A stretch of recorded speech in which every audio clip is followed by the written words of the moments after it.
Babble, oh, psychobabble. You lied in the sea, now it's fading to black. I threw it away 'cause I don't want it back. I don't care when it's all psychobabble.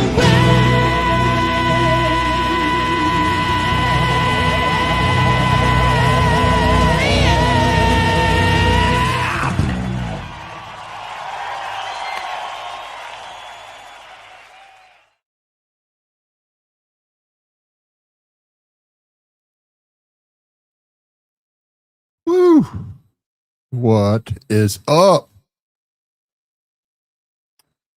See who's in here. Wait around on a few more folks to get in here. YouTube has not been sending out notifications at all. A lot of people aren't getting them. I ran into the other day another YouTube channel that I watch. I mean, I've been watching this YouTube channel pretty regular for about 2 years and hadn't seen a video from them in a while. Go to the channel. Dude's been putting out a couple videos a day all along. No notifications sent out. I don't know what's going on with those guys. Some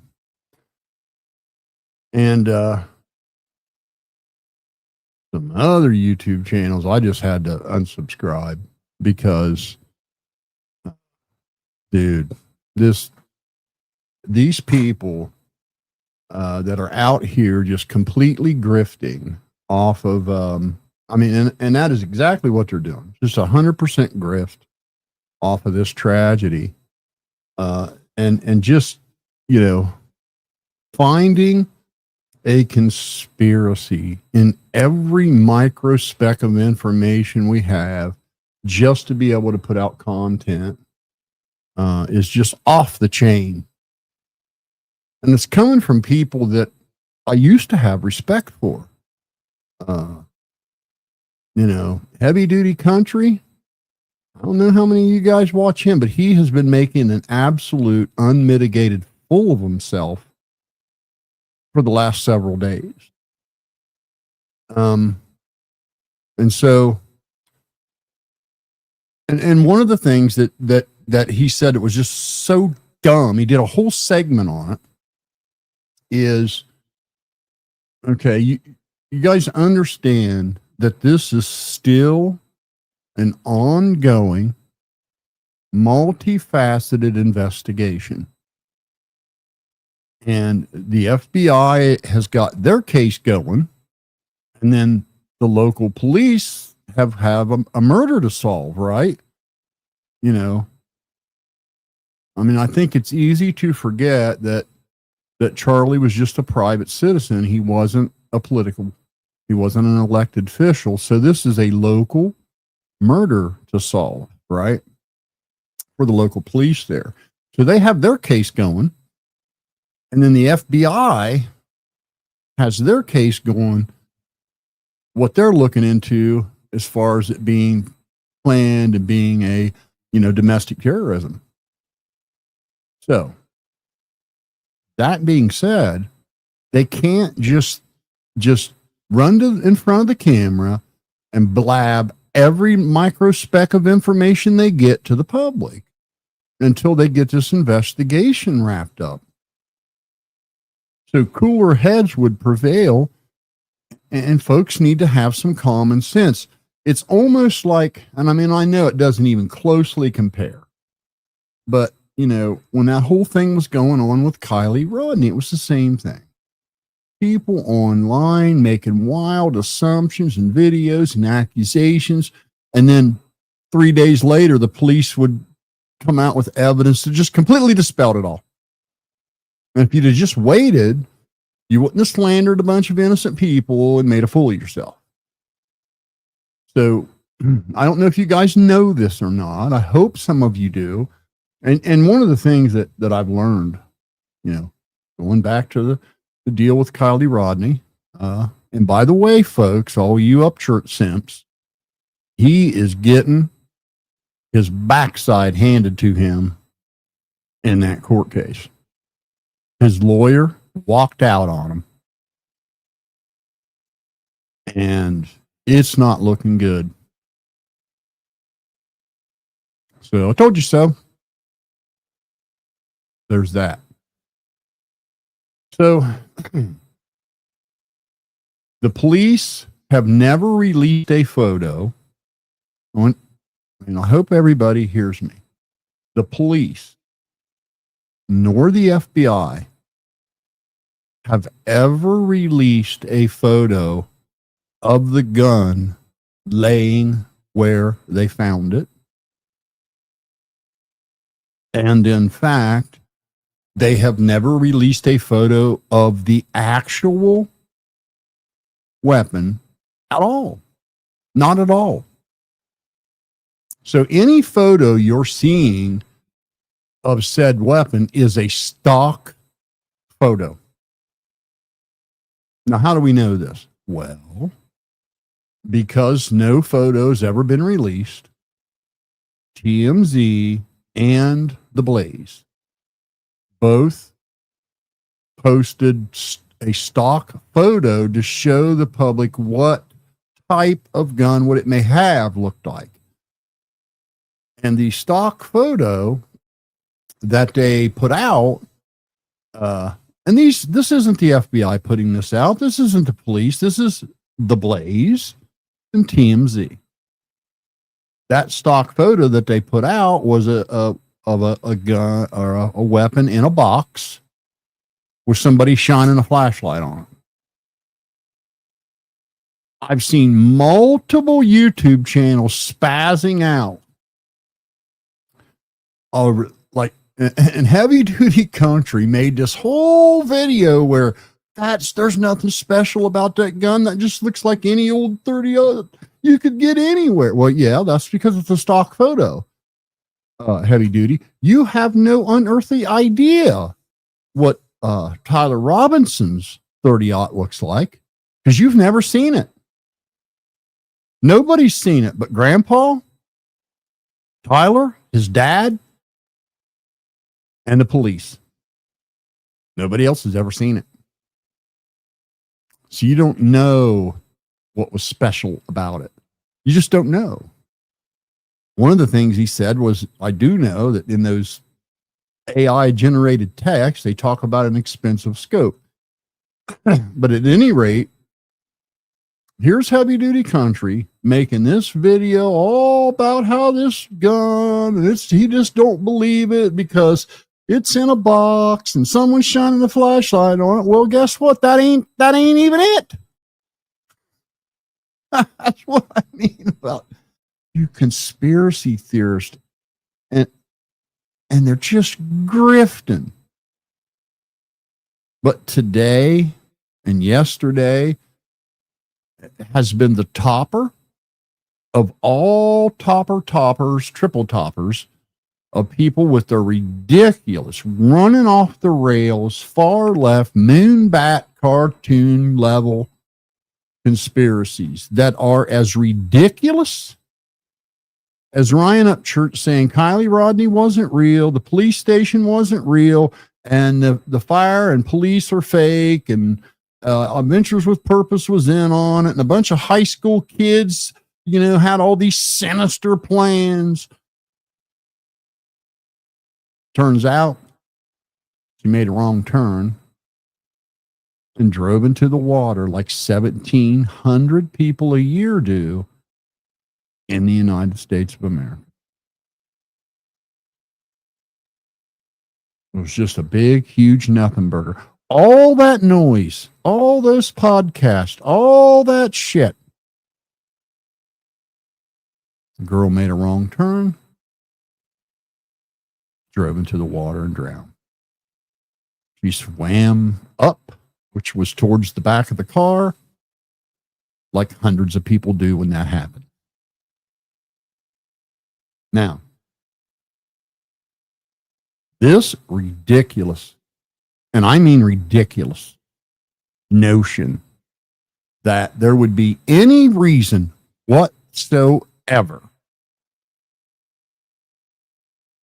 for the police, the FBI, the person that admitted it, to lie about what kind of gun it was. Well, what would be the point in that? What would that do? How would that aid in some conspiracy? Just think about that for a minute. What would that accomplish? You know, in order for there to be a conspiracy, there has to be a reason to conspire. There has to be a motive to mislead and lie. What's the motive? What would lying about the type of weapon accomplish? If, let's even say, just for argument's sake, the silly notion of that Candace Owens started claiming it was Israel, let's just say that's real. Why lie about the kind of gun used? What the hell would that do?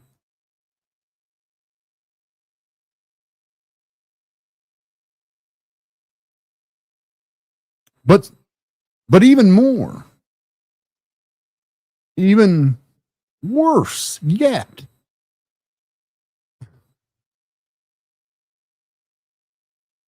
I guess, you know, one of the things I learned from the Rodney case, I'm learning from this case, is, oh my God, there is no shortage of incredibly gullible, dumb people that have found their way to the internet. And I kid you not, you could probably convince them water's not wet. All you have to do is make a YouTube video pretending water's not wet and, like, you know, do some trickery thing with your hand in a cup and say, see, not wet. And then boom, they'd swear up and down water's not wet, just like that.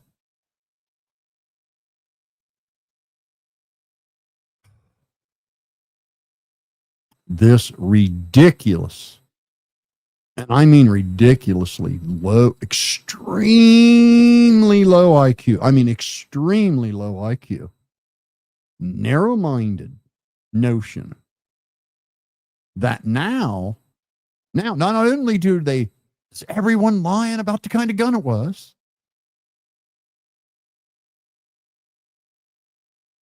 this notion that they lied about where it hit. Have you guys forgotten that there were probably 200 people less than 5 feet away? Another 200 about 10 feet away, including his own family?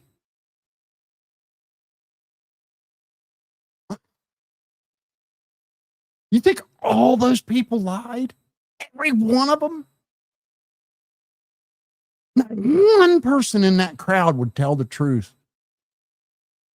Oh, no, he was hitting the front. I saw it. I was there.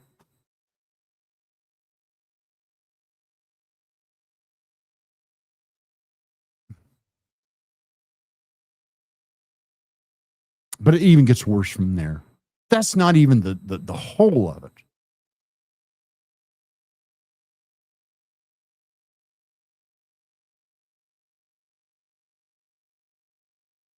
These simpletons are now sporting the notion that not only did they lie about the kind of weapon it was, for no reason, absolutely no reason, and we're talking local police lied, FBI lied, the person that admitted to it lied, his family lied, his friend lied. Everybody lied. Really wasn't that kind of gun. It was a different gun. What that does, what purpose that would serve, God only knows. It's off in la conspiracy land somewhere. But not only are they suggesting that, and suggesting that all the people that were there, just mere feet away, were all lying about where it hit. Even his best friend that gave him CPR all the frickin' way to the hospital and was drenched in his blood. Is lying, according to all you conspiracy nuts.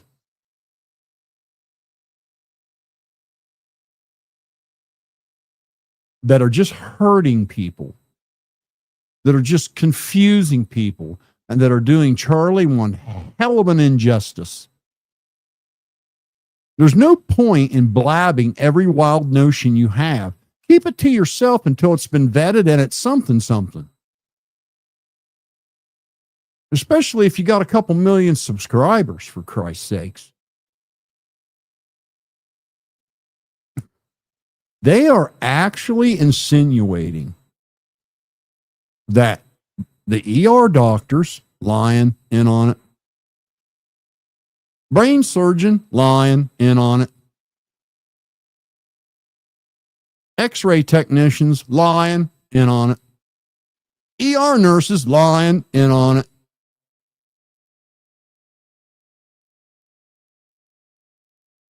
coroner lying in on it, funeral home mortician lying in on it.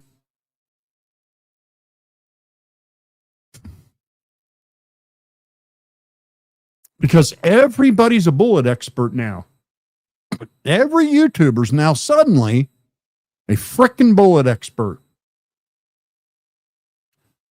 I want to make it clear, perfectly clear, and I'm probably going to have to prove it. It is not hard at all. I thought it was around 200 yards, which is an incredibly easy shot with a bolt action rifle with a scope, especially if you got something to rest it on. But it turned out it was only 140 yards. Jiminy Christmas, guys. Anybody could make that shot. Stop this nonsense. Stop it. Anybody could make that shot. Anybody. A girl that has never in her life ever held a weapon.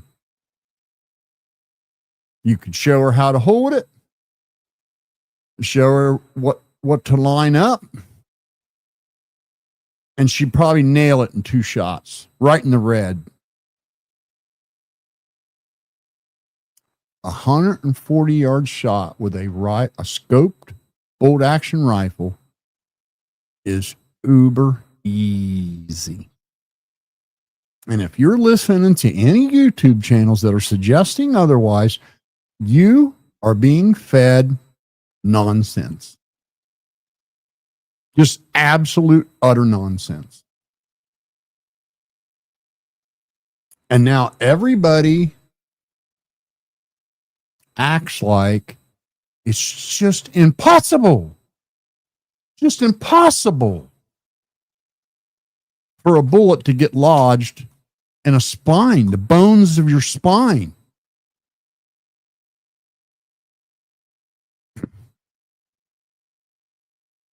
When ain't a damn one of you knows. Not one of you knows. You're just assuming that wouldn't happen. And then blap, blap, blap, blap, blap. Calling I find it very hard to believe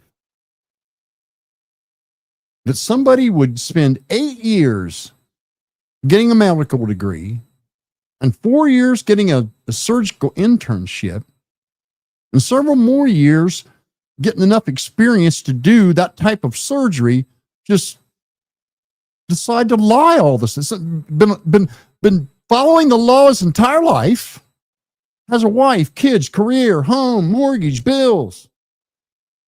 Oh, hell yeah, I'll lie for you. No problem. I'll lie for you in this international case that's gripping the nation. Hell yeah, I'll lie for you. No problem. Do you guys understand that? I'm going to play your stupid game. Let's play the game. Let's play the conspirators game. Let's be heavy duty country for a minute.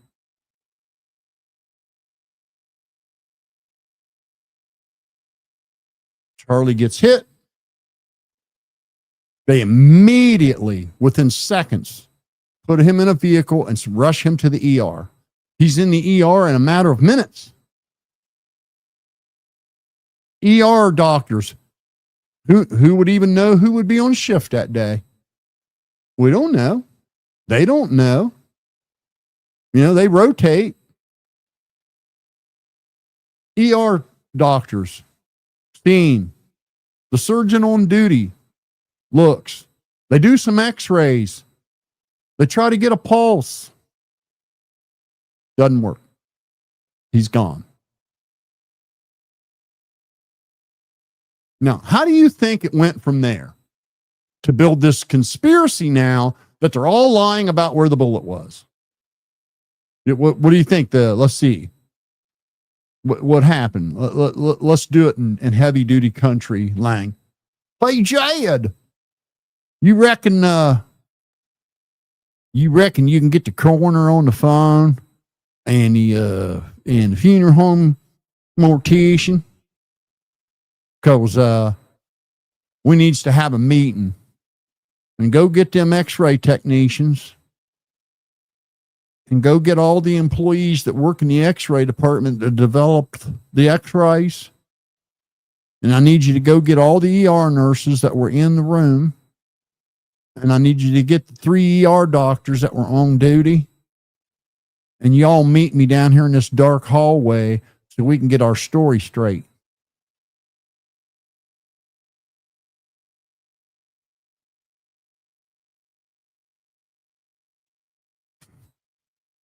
You see how quick it fucking falls apart? Do you see how fast it falls apart when you just slow down for a second and put your common sense in granny gear and crawl along digesting stuff in your brain? They would have had no time. I mean, the ER doctor, heavy duty, the ER doctor, Candace Owens, the ER doctor, Jesse on Fire, isn't going to just suddenly lie all on his own. What if they ask someone else and they tell the truth? Oh, the whole hospital's in on it. Oh, okay. Whole hospital. Israel has control of all the hospitals in Utah.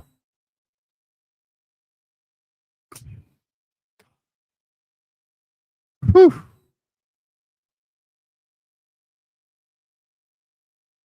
That is the absolute most immature, small-minded, gullible, low IQ nonsense I've ever heard in my life.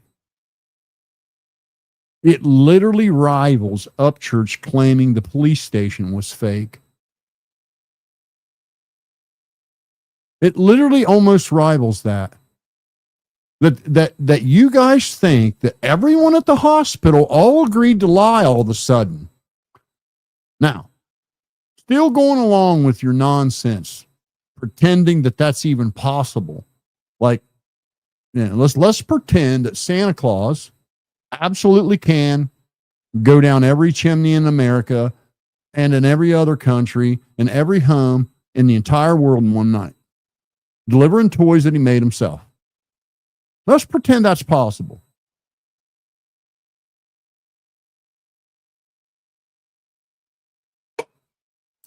Why? I want to hear it. One of you that are buying this shit, why? What purpose would that serve?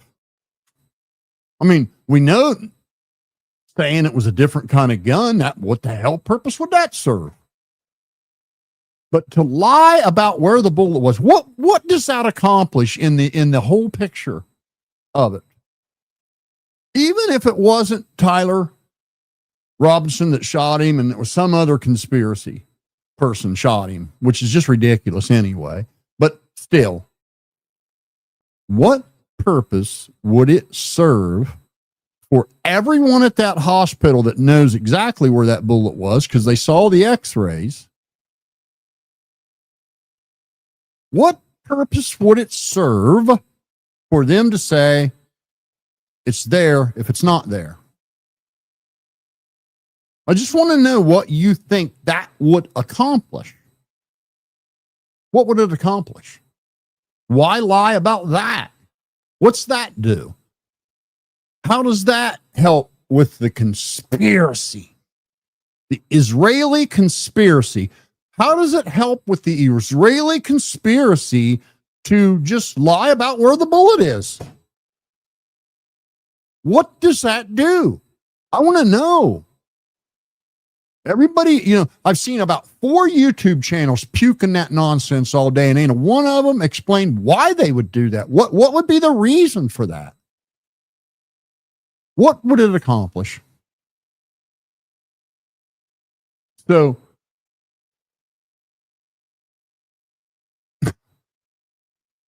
I feel stupid talking about it.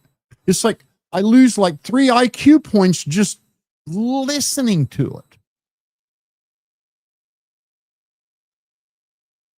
What purpose would it serve? Now let's say it's all true. The whole hospital's in on it. Israel's in on it because Israel owns the hospital, and so the hospital's in on it. I mean, if you're going to lie and say the bullet's there when it's not, why not just say you didn't find the bullet? Then you don't get caught in a lie. Just say, well, we couldn't find the bullet. And if it's something else, no one's ever, if the police are in on it, no one's going to find a bullet because the police that are in on it will have it and they just won't tell nobody. So you could just, instead of the ER doctor or instead of the brain surgeon, the neurosurgeon, the ER doctors, the ER nurses, the x-ray technicians, the x-ray developers, and anybody else that was around there when they were looking at the x-rays, which I'll bet you everybody was surrounded around that x-ray. But I'll bet you everyone in that hospital that is somebody saw that x-ray.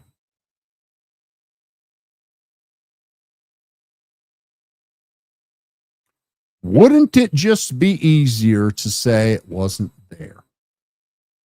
If you were going to have this big conspiracy anyway. Why lie and say it's there if it's not? Because you understand. I mean, this is the problem. See,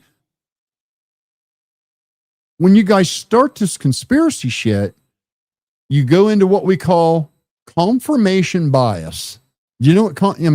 And once you guys start with the confirmation bias, then you just look for things that'll validate in your mind your conspiracy. You don't think ahead. You don't ask yourself, but what if? You don't try to debunk your own conspiracy. You'll only attempt to confirm it. So you people that believe that all the people at the hospital are in on it, I guarantee you never thought for a second, not even for a second, you never thought wide enough. You have them side blinders on, and you never looked wide enough to ask yourself, what happens if his wife orders an independent autopsy or independent x-ray? What do we do then? Boop-boo. See, your conspiracy just fell apart, didn't it? You think his wife didn't see those x-rays?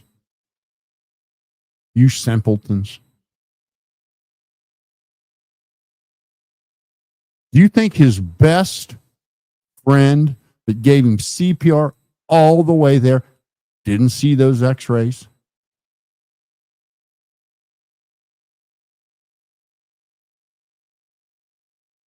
Come on, man. You got to get a grip, you guys. I mean, I understand feeling suspicious over stuff, but not everything is a conspiracy. Sometimes things are just what they are. And here's what I don't want to know. This is the thing that just I don't understand.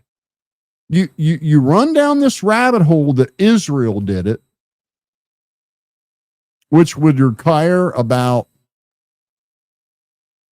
based on what I've heard so far, 6,000 or 7,000 players to pull it off. Because, you got to get the whole hospital to lie about where the bullet is. You got to get some kid to confess to something he didn't do. I mean, you got to literally trick a kid into confessing to something that will give him the death penalty.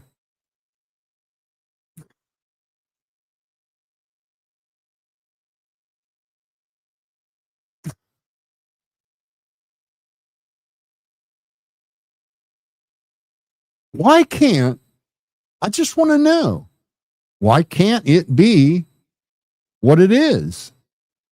There's a hell of a lot more reasons. Makes a hell of a lot more sense. And there's a hell of a lot more reasons. And a hell of a lot more everything that would suggest that Antifa did it. Antifa is the one that's been making threats against him for years. Not Israel. Charlie was pro-Israel. He's never said anything publicly that would have made Israel want to delete him. Everything I've ever heard Charlie say publicly was pro-Israel. So what the hell? But yet, every time you've heard Antifa talk, they want him gone. And we know for a fact this kid was at an Antifa. We know for a fact that he was living with a tranny furry. So who are the people that hated Charlie the most? Antifa and trans radicals. That's who hated him the most. Who are the people making threats against Charlie all the time? And I don't mean financial. I mean death threats. Antifa, trans radicals. But now that it's happened, all of a sudden, well, it can't be them. It must be this other person over here that we have no evidence of whatsoever. So, but there's a conspiracy that they're all covering it up. The police are in on it, working for Israel. The FBI's in on it, working for Israel. The EMTs are in on it, working for Israel. The emergency room doctors are in on it, working for Israel. The brain surgeon is in on it, working for Israel. The neurosurgeon is in on it, working for Israel. The x-ray technicians are in on it, working for Israel. All the ER nurses are in on it, working for, and anybody else that walk by the x-rays. The coroner's in on it, working for Israel. The funeral home mortician, a Catholic funeral home, in on it. Catholic funeral home, in on the conspiracy with Israel. Is that more likely? Or is it more likely the trans radical army of trannies in Utah, along with Antifa, did it? Which one makes more sense? Jeez. Which one requires less people to lie and ruin their life and ruin their career? Which one doesn't require a doctor, a law-abiding Christian doctor, to lie about something as trivial? Because it is trivial. It's trivial to the case. It is absolutely trivial to the case. It doesn't matter if he was shot with a .22 a 50 caliber or a 30-aught. It just doesn't matter. What does that matter? What the hell does that change?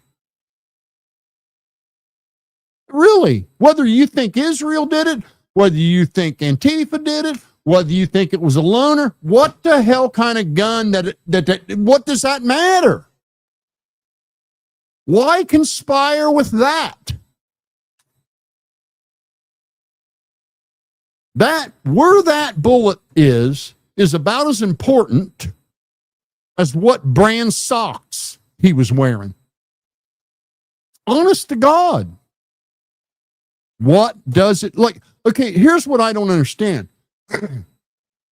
You guys first insinuate, and I'm talking about people like Heavy Duty Country, making an absolute utter fool of himself right now. Talk about Candace Owens. And there's all these gun channels out there with your bullshit. Every video monetized with a reading out loud sponsor ad. What difference does it make where the bullet is? And if you accuse these people of being so sinister and so powerful and such good liars that they can do this multi-layer conspiracy. Well, then if that's the case, why would they have ever said it was a 30-aught? If they were gonna lie that the bullet's lodged in his spine, why wouldn't they say, well, it was a 22? Found a bullet, it's right there. I mean, they could have lied that way just as easily, right? So why tell you it's a super high-powered rifle to then turn around and lie that the bullet's lodged in there if they knew that was impossible, like all you people are claiming, and you're talking out your ass, you don't know shit. Anybody claiming that that's impossible is talking out their ass, and you can tell them I said so, and I'll challenge them on it. I found 2 other cases with a damn Google search of 30-aught rounds still inside a human body. Uh-oh. Uh-oh.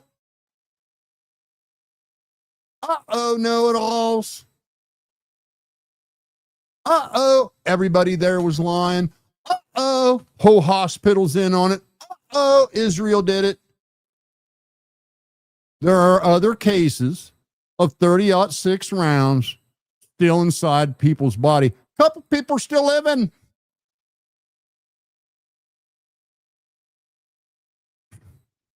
All you experts gotta have I've never in my life seen so many professional snipers.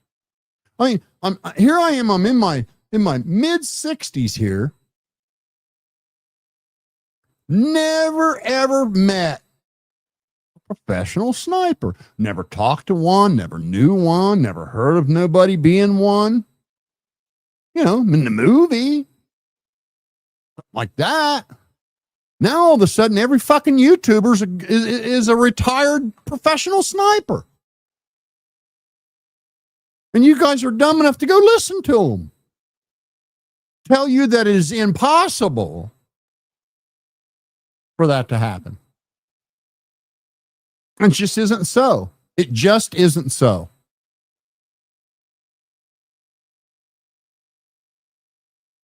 Again, a conspiracy has to have a reason. There has to be a reason for it. What reason does it serve? What purpose does it serve to lie about the kind of weapon? What purpose does it serve to lie about where the bullet is? What purpose does it serve? The doctors, you're insinuating that this doctor, this surgeon, and everybody in the ER, everybody in the X-ray department and anybody else, you are insinuating that it is so damn important to lie about where that bullet is that they are all willing to risk their reputations and careers right there in the town they live in and lie about it. So what is that importance? I want to know. If you're going to make these claims, you got to lay the motive out. So what is the motive to lie about the kind of gun, lie about where it hit him, and lie about where the bullet's at? What does that achieve?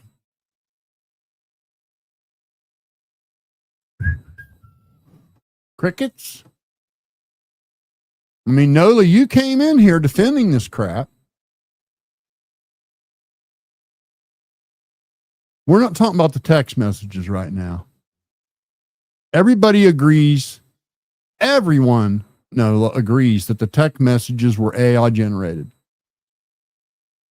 That's already been established.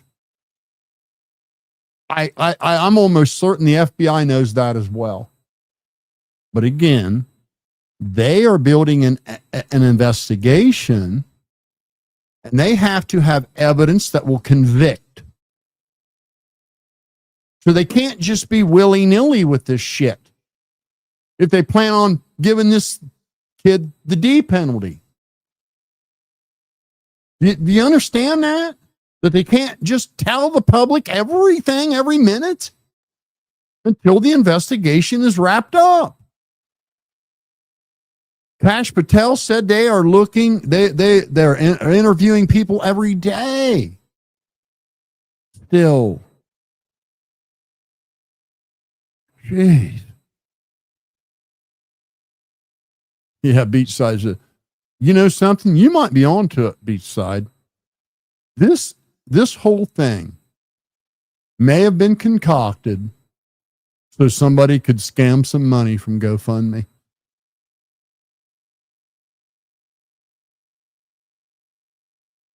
I mean,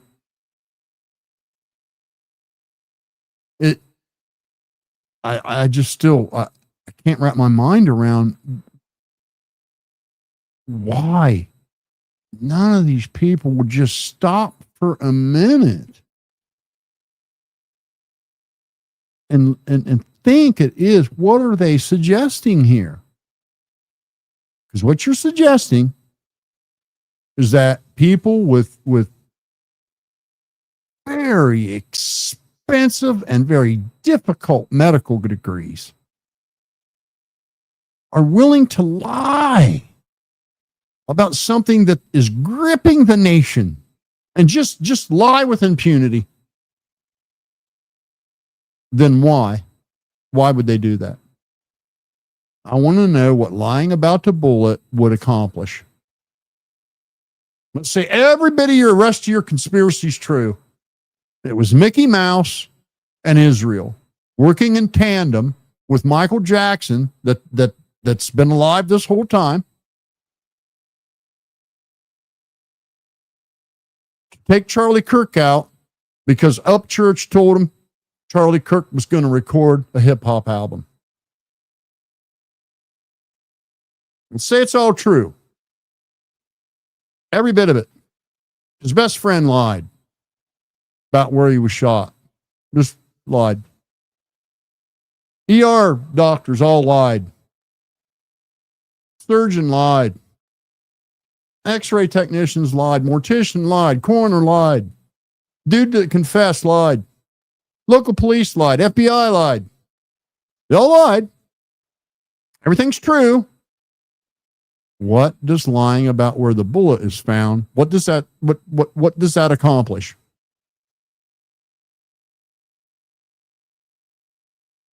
And the next time you hear somebody preaching this shit, because that's what it is shit, ask them that. What does that accomplish? Why would somebody risk their career for that? They could have just said, oh, well, we didn't find a bullet. I mean, if you'd lie about it where it's at, you could lie about it not even being there, couldn't you? And wouldn't that be just a whole lot easier? Tupac? I don't know, man.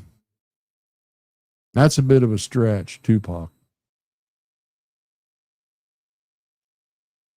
I just think it's funny that, two Upchurch's security guards quit just weeks before this happened.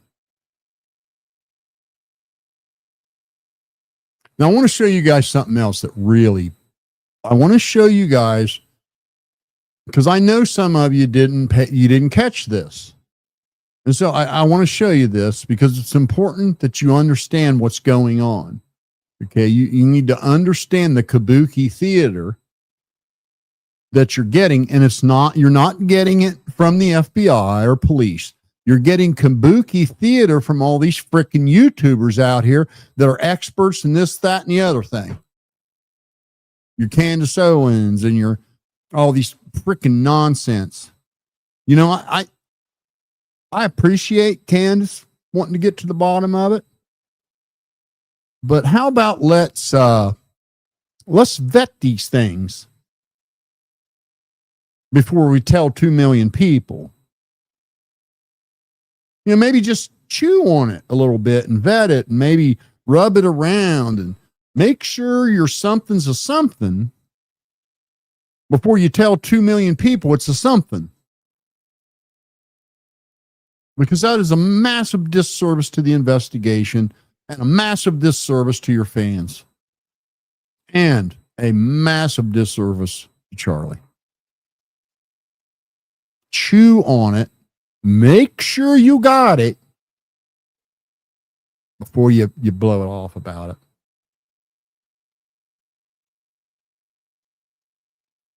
So I'll talk a little bit about that when I'm done here now. So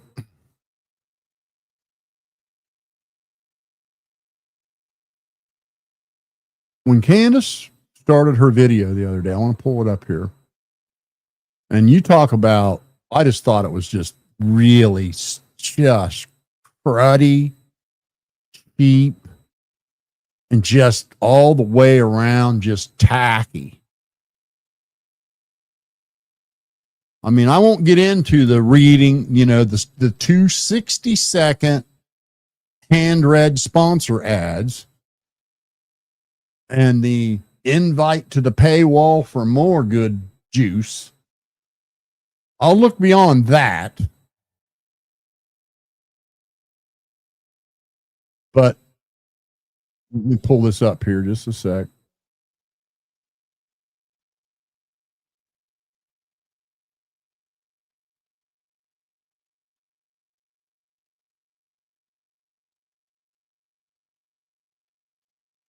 All right.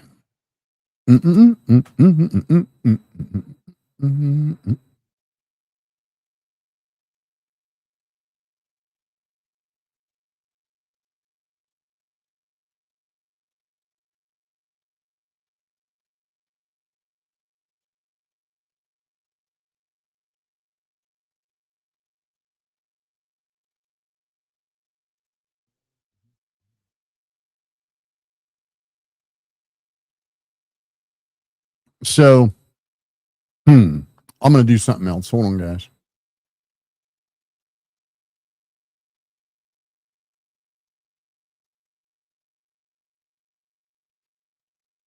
I want to make it bigger.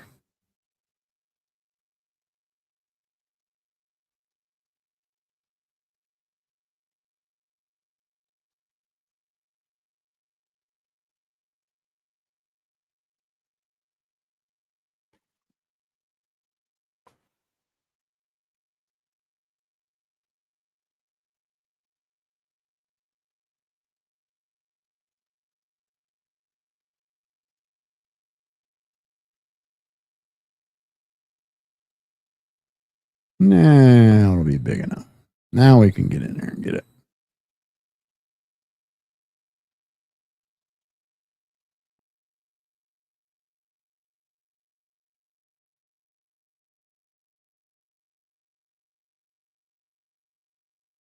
There we go.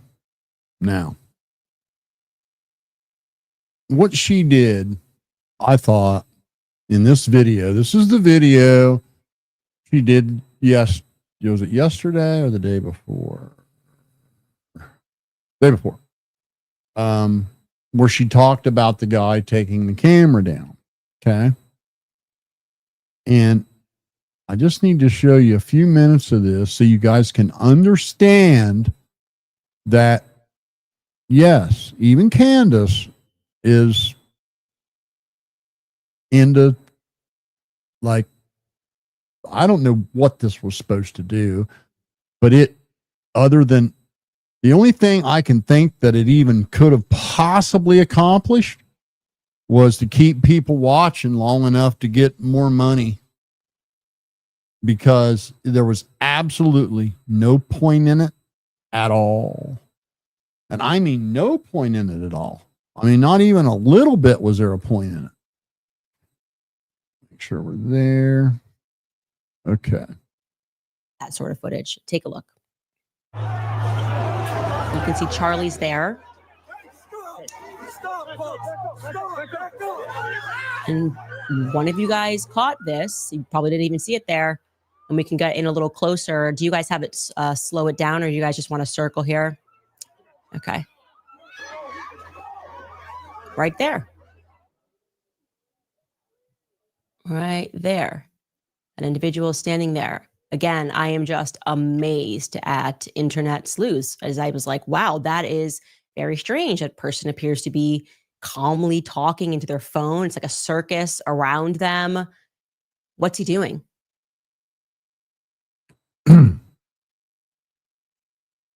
want you guys to pay close attention, because what she's doing here is raising suspicion and suspense. Who's he speaking to? Then, just a couple of minutes afterward, that same individual appears alongside another individual, and he moves Charlie's chair. Like, that's a crime scene. That's not good. And he moves it because he wants to stand on it as he takes down the cameras, or the camera rather, that is just above Charlie's head. That's the camera that I'm talking about on the right-hand side. That's a camera that I'm referring to. And we are going to now take a look at him. And he is also the individual, as many of you pointed out, that was near Charlie or just before the assassination. But let's check out that footage of him in the immediate aftermath, kind of switching around the cameras, the two of them. Take a look. They're not fireworks.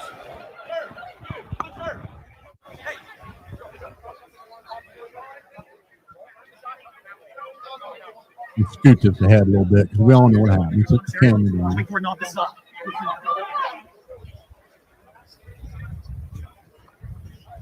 So suspicious. Who is this guy? So suspicious. Oh my God, it's so suspicious.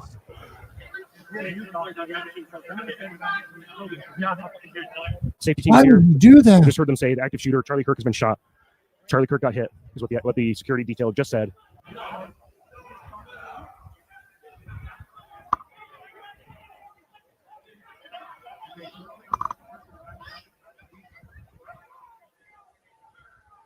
Don't worry, guys. We're going to get closer. This is just a wide shot, so you can see what's going on here, and then we'll get a bit closer. I know you guys have pulled apart this footage a million ways, and thank you for that. Would be a big no-no for a crime scene. You don't move anything.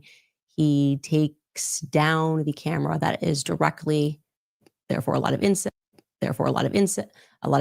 and then you can see he kind of sits the camera onto the desk, and it looks like he removes the SIM card from it.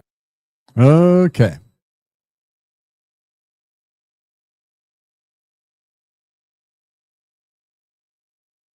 How many of you think that looks suspicious?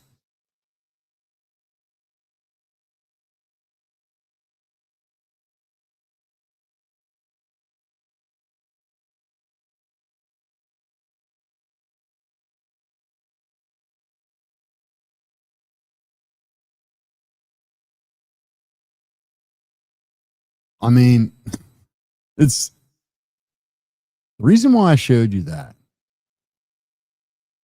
is every syllable that came out of her mouth right there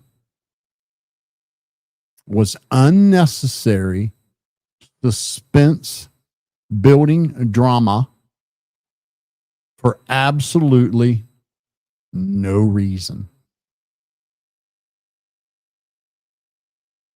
Every word she just said about all of that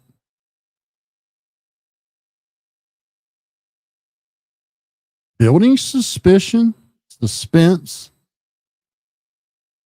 every syllable was dishonest, unnecessary, and it was nothing but drama and suspense to add to the video's overall enjoyment, I guess, or interest.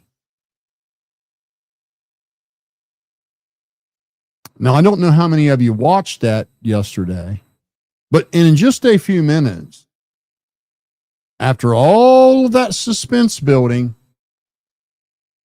after showing this guy, after saying that him and his wife are scared to death, they got to have security, all this, all just carrying on that he moved the chair. Oh God. After she does all that, all the kabuki theater, keep you watching. You're sitting on the edge of your seat. Oh my. She goes on to say she knows the guy. She called him. He works at Turning Point. He let her see the video.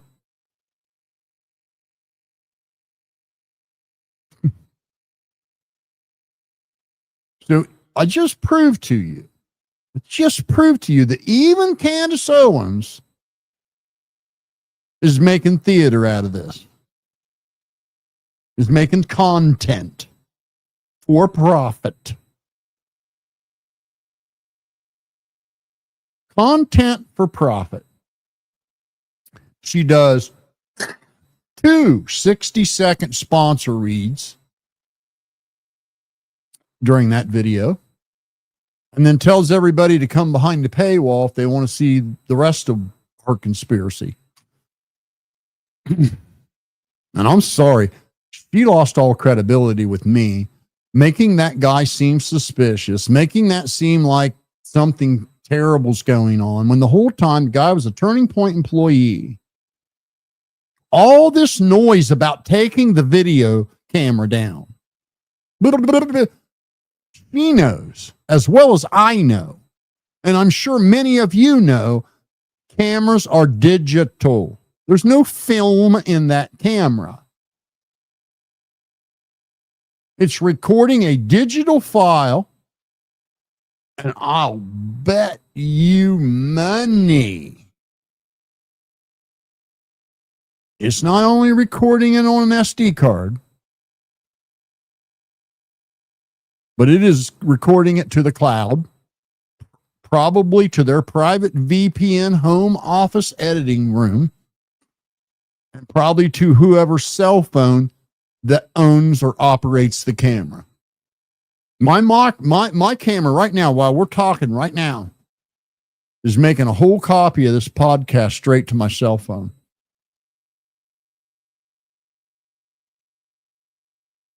I mean, and I save them to do clips. The one out in the shop, when I do it out in the shop, it records it right to the PC. There was no worry about what was on that camera. Turning Point already had it. The police probably already downloaded their copy. It would take about 7 seconds. And she does this whole first 20 minutes of her video yakking on about that guy, yakking on about the camera, yakking on about the video, yakking on about how improper it all was, to only then turn around and say, oh yeah, but by the way, guess what? He works there. He's my friend. I had his phone number. I called him. He let me watch it. Nothing to see here. But then,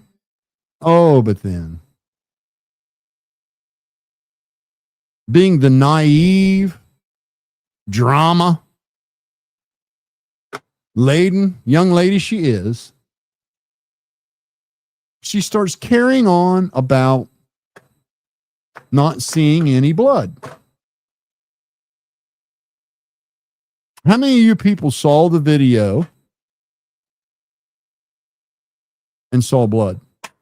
Because I did. I think everybody that watched it did. His friend was drenched in it. No one giving him CPR? Go watch his video. He'll tell you all about it. Not monetized, by the way.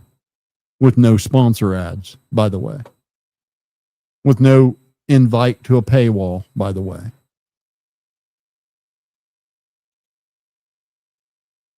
I lost some credibility with some trust. I want to say trust. I lost some trust with Candace way back when Steven Crowder was going through a divorce and his wife had a 30-second video clip of him chewing her ass.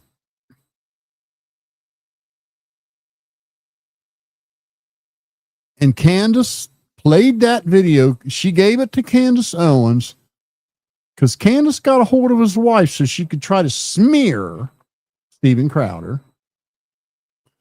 And Candace's wife, or Steven Crowder's wife, gives Candace this just 30-second little clip in the middle of an argument the two of them are having.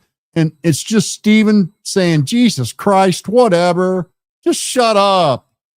I mean, that was like the extent of it. And she did a whole segment on how Steven Crowder abuses his wife. And they were literally in the middle of a divorce having just a very normal spousal argument.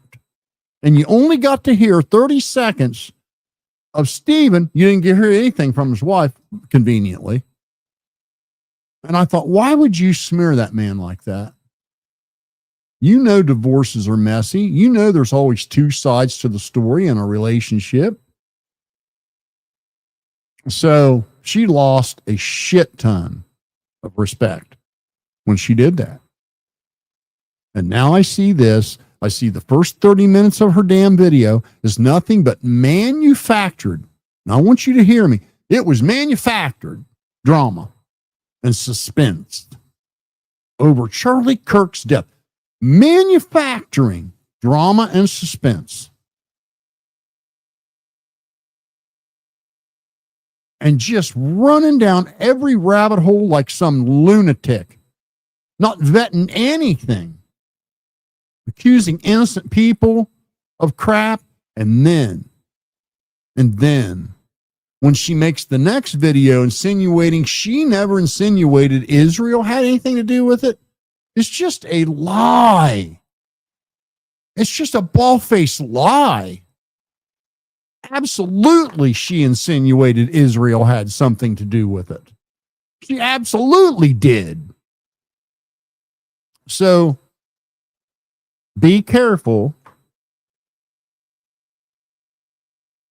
who you're listening to and taking seriously, because she ain't the one. Unfortunately, she ain't the one. Unbelievable.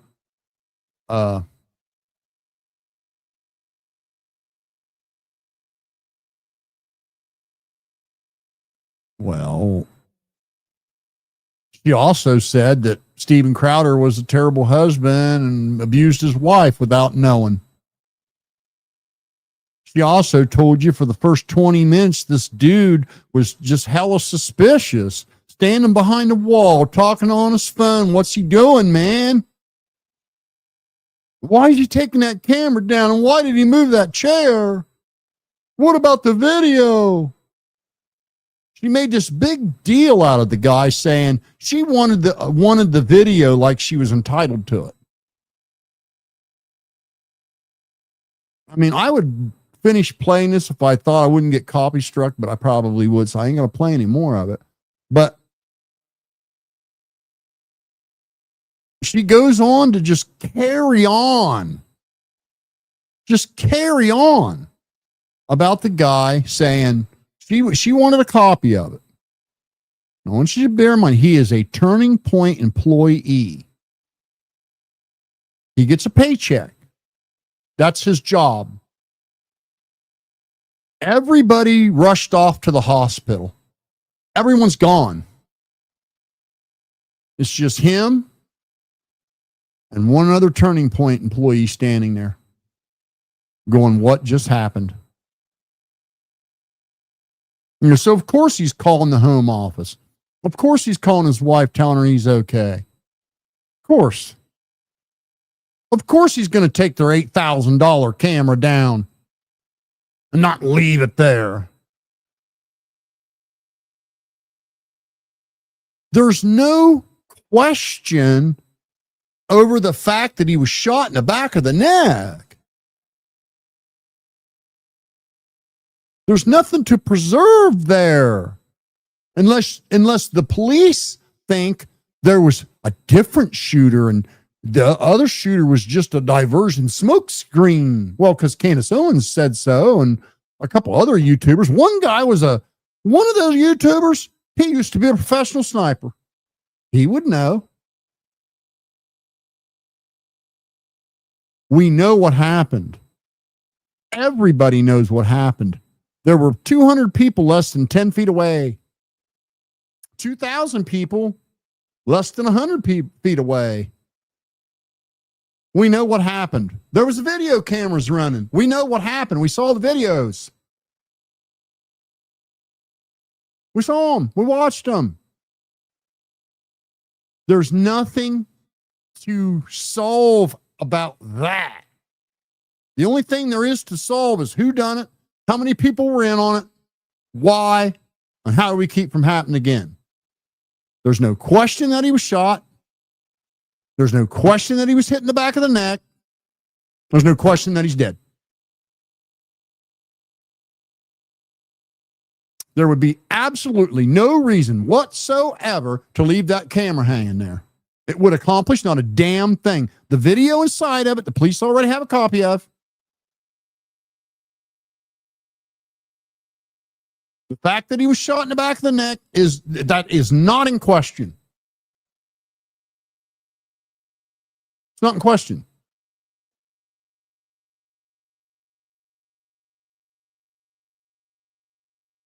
I mean, it's likened to leaving a car sitting in the middle of the road smashed to pieces till the court trial's over. No, you move it out of the way.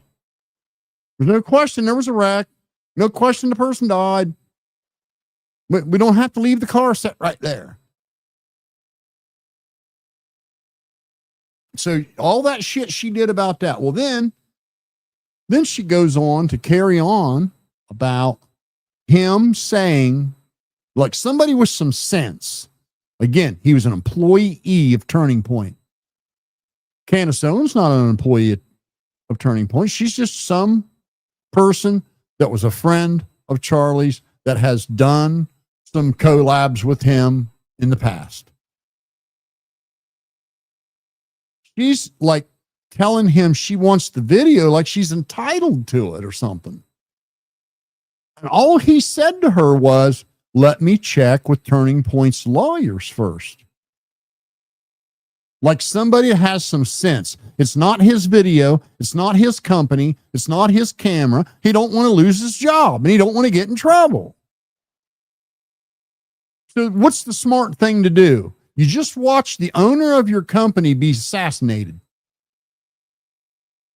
Now you got some girl wanting you to give her the video. What's the smart thing to do? Let me ask our lawyers first. Because none of us, we're all stunned here. None of us know what's going on yet. And she made a big deal about that. And she made a big deal out of it for drama, for a YouTube video. Keep you watching. Because right after that, she read her first 60-second sponsor ad. Just saying, man. Just saying. Now, what's the other conspiracy out there that's been debunked? Well,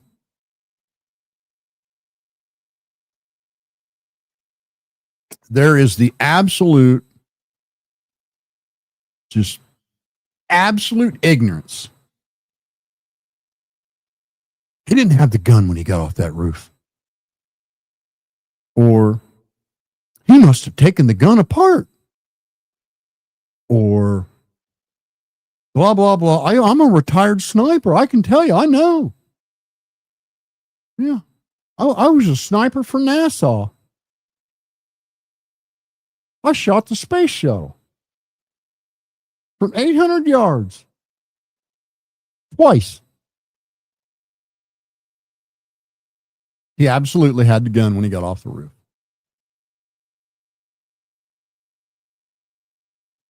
Listen to this poor guy.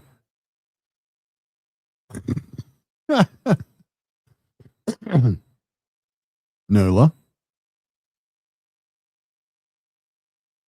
There are credible people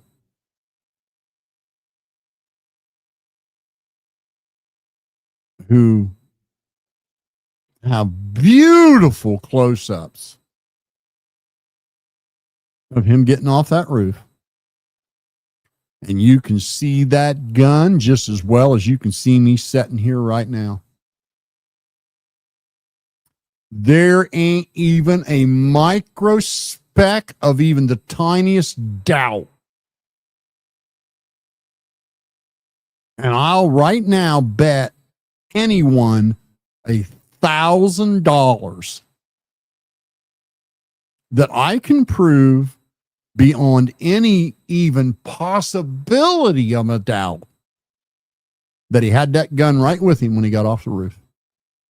You know how I know that? Because you can see the damn thing. And you can see it plain as day. You just got to watch the right people. You got to quit watching the kabuki theaters. You got to, if the channel's monetized, don't watch it. Don't even watch it. Period. Because all you're going to get fed is just more just open-ended bullshit. It's pretty easy to just throw something out there. You know, just saying. Nothing to back it up. No explanation as to why that would be. Just throw it out there. But if somebody's telling you he didn't have the gun when he got off the roof, you're being misinformed. That's been debunked beyond any shadow of even a possibility of a doubt. There isn't. You can see it so plain as day. Just absolute plain as day. Go watch Gary Hughes's video. Go watch Steven Crowder's video on it. There's several more. Stop looking for things to confirm your silly conspiracy. And look for things that may debunk your silly conspiracy. And then you'll actually have some ammunition to make a sound decision. Stop using confirmation bias. I could make anything seem suspicious. It's so easy to do. I could literally take my camera and go outside here right now, park in front of a house, and go see that house right there. That guy's on parole. He's a tier 3 offender. And then I could take videos of him leaving, videos of him coming back. And I'd have you believing that guy was up to something in no time. And you would absolutely believe it. Absolutely believe it. I'm telling you, there wasn't even the slightest reason for Candace to spend the first 20 minutes of that video building all this suspense and drama around that guy. She knew the entire time that he worked for Turning Point and had showed her the video. So what was that? See this guy behind the wall?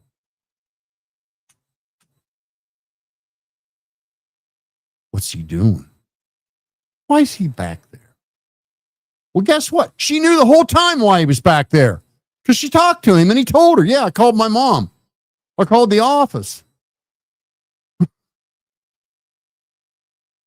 She knew the whole time.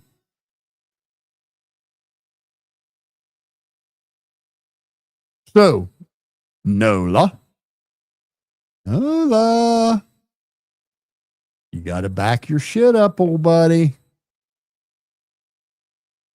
Why? What purpose would it serve to lie about what caliber of gun it was?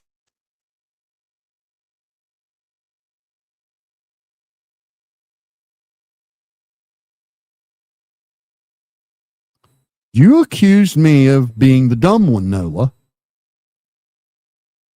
and you being the smart one. Yet, here you are.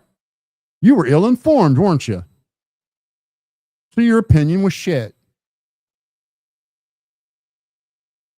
Now, again, if you're going to tout these conspiracies, you need to be able to give us the motive for the conspiracies.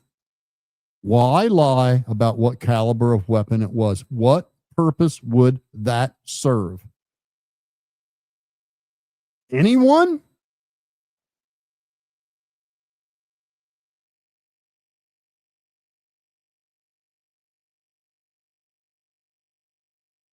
Here we got another one.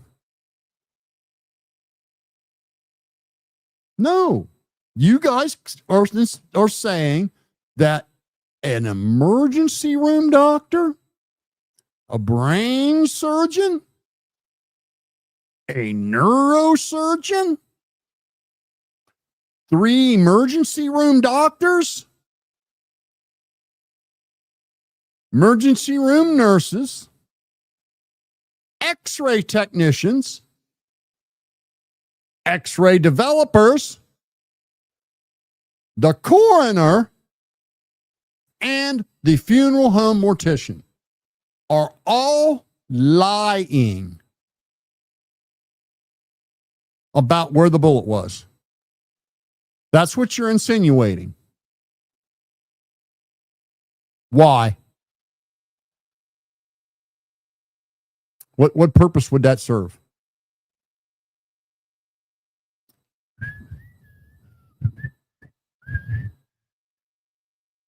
Let's say Israel did it. Israel did it all. Every bit of your conspiracy is true. What purpose would it serve to lie about where the bullet is?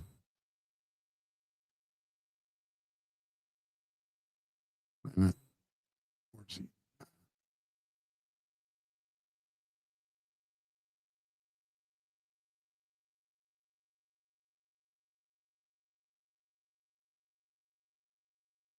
He didn't. He didn't even take it apart, Nickel.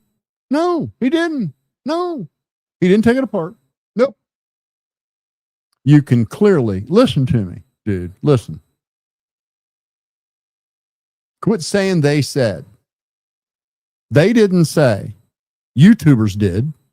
The FBI didn't, and the police didn't. You can clearly see the gun in its entirety. When he's coming down off the roof, you can just see it plain as day. You can see it just like you can see that can right there.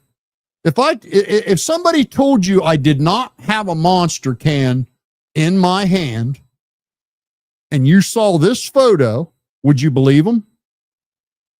Well, of course not. That's how blatant you can see that damn gun when he's coming down off the roof. You can see the whole damn thing. God. You understand these people that want to build these conspiracies? They're not going to show you the zoomed in video where you can clearly see the gun. Because then that would dispel their bullshit. Why didn't Candace? Do you realize that first 20 minutes of Candace's video that was completely unnecessary, was nothing more than theater? She could have said, hey, see that guy standing behind the wall on his phone that everybody was suspicious of? Guess what? He works at Turning Point. He's a friend of mine. I called him. He shared the video with me.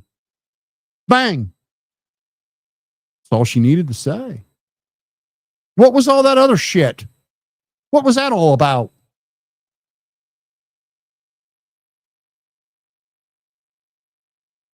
You understand the FBI nor the police have released a photo of that weapon or a photo of where they found it laying there. That has never been released by anyone in law enforcement. So if someone's showing you a picture of said weapon, it is a stock photo they got from Google.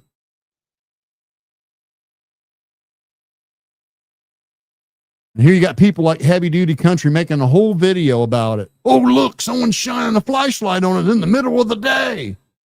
Oh, and look, and it's still in its box.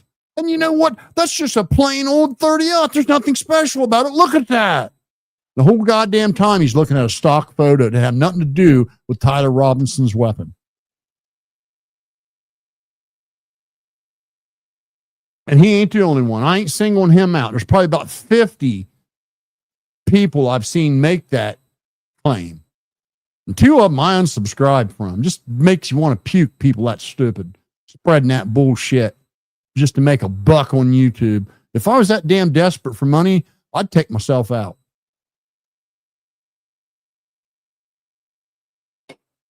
If getting a click or a view was that important to me, I'd reevaluate my life. Now, I am still waiting on somebody that believes these ridiculous fucking conspiracies. What purpose would it serve to lie about the caliber of weapon, even if Israel did it? What purpose would it serve for everyone that works at that hospital to put their career and reputation on the line to lie about where the bullet is, especially knowing that one single independent x-ray would bust it wide open if they were lying? That's a hell of a risk to take.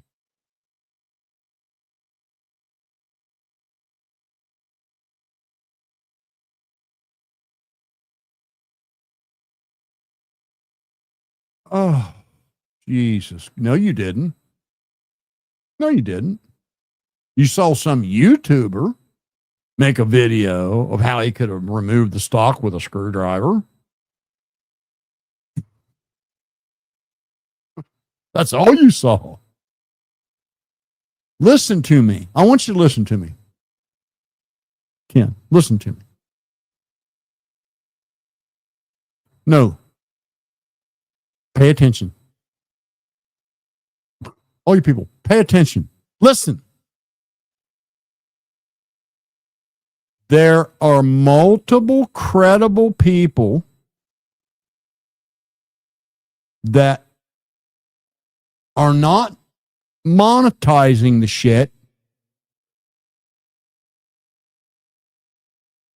that have very clear close-up video, and you can clearly, beyond any possible doubt, see that gun in its entirety.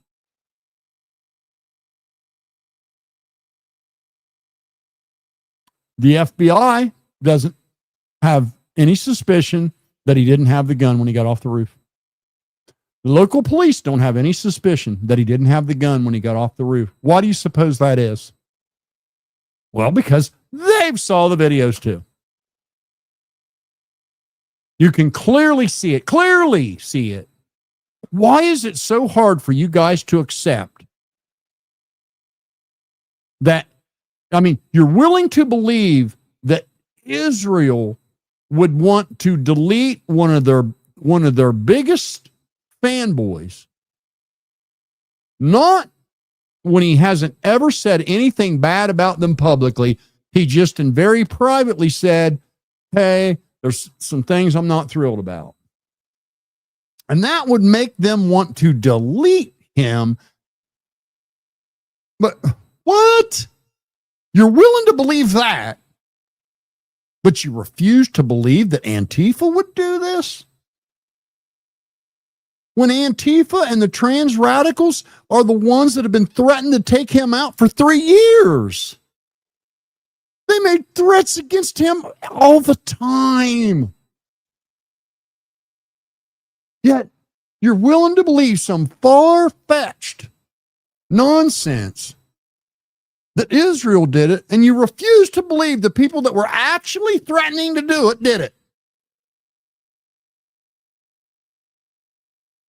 Everything's not a conspiracy. Sometimes things are just what they are. And I believe wholeheartedly, I told you guys 3 years ago what was going on with Up Church and where it would end. And I was spot on. You don't think so? Ask his dad. His dad will tell you he thinks I got a fucking crystal ball or something. And I'm telling you right now, Antifa did this. Antifa did it. Taylor Robertson, his roommate, and the rest of that bunch that messed there a month ago planned this for months and carried it out.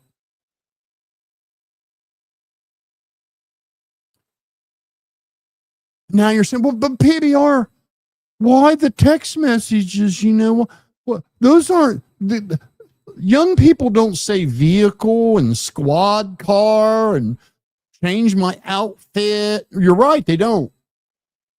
Absolutely. Text messages, AI generated. Why?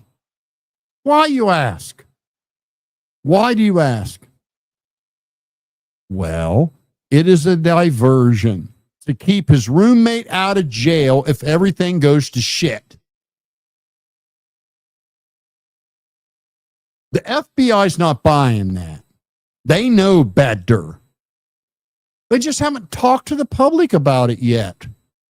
But they're not. They're just as smart as we are. They understand that those text messages are absolute shit. They know the roommate knew. They want to use him. They have to build a case.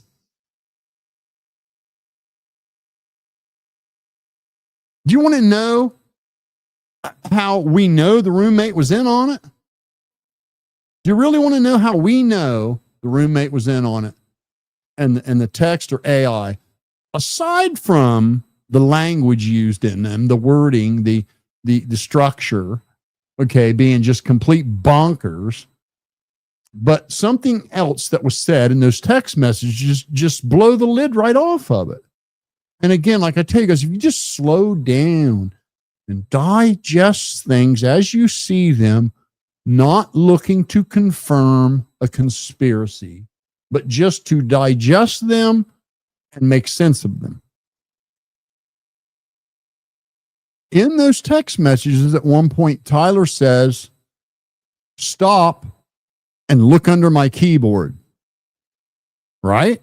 And supposedly there was a note under his keyboard that the roommate destroyed, but he took a picture of it.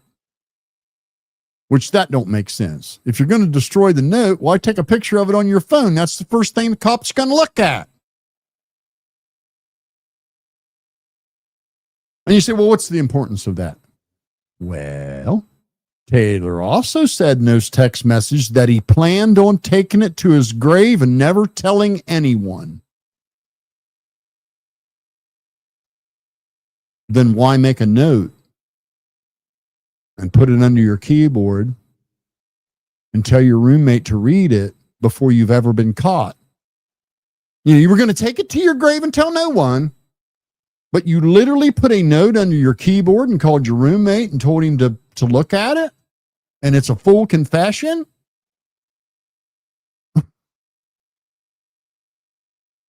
You understand that the FBI understands all this. They're all over that shit. These guys take deception training. We're just knuckleheads, and we can see through it. These FBI agents literally take deception training.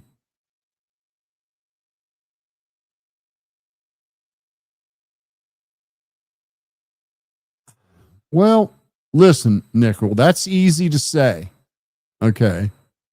That's easy to say. That's Monday morning quarterback. Man, you would have thrown to that other receiver and won the game. What a dumbass, right? Listen. And I'm not saying it could compare in any way, but I want to tell you this. I've done sound for big crowds. And I've been backstage at concerts, big crowds. It's pretty fucking tough to keep your eye on 2,000 people. It's pretty tough. There are a lot of distractions. And where that kid was at, okay, we see it so clear and it seems so simple and it seems so easy to see. But if you were on the ground there, anywhere within the sight of the event, you couldn't see him. The only people that could see him, and I know you guys are saying, well, there's a video and you can see it. Those people were up on a big hill. They were up high on this like plateau thing. If you were down on the ground where the canopy was, you couldn't see that at all. Don't think so? Google Maps will let you walk around there. Go check it out. I mean, don't take my word for it. So, I'm just telling you, guys got to slow down. Before you start believing in a conspiracy, you got to ask yourself, what would that accomplish? If they were lying about X, what would that accomplish? And I see no valid reason to lie about the caliber. I see no valid reason to lie about where the bullet is. I see no valid reason at all to lie about where he was hit.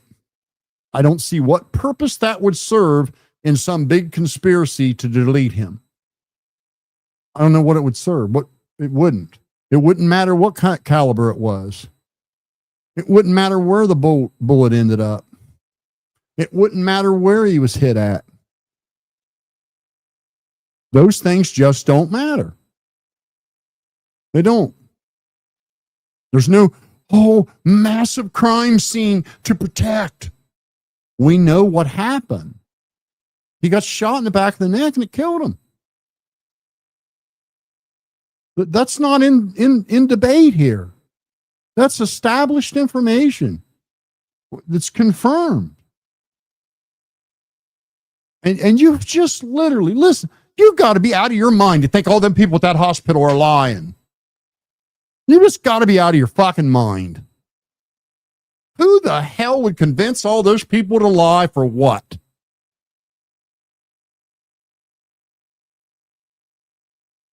If you are in your 40s or 50s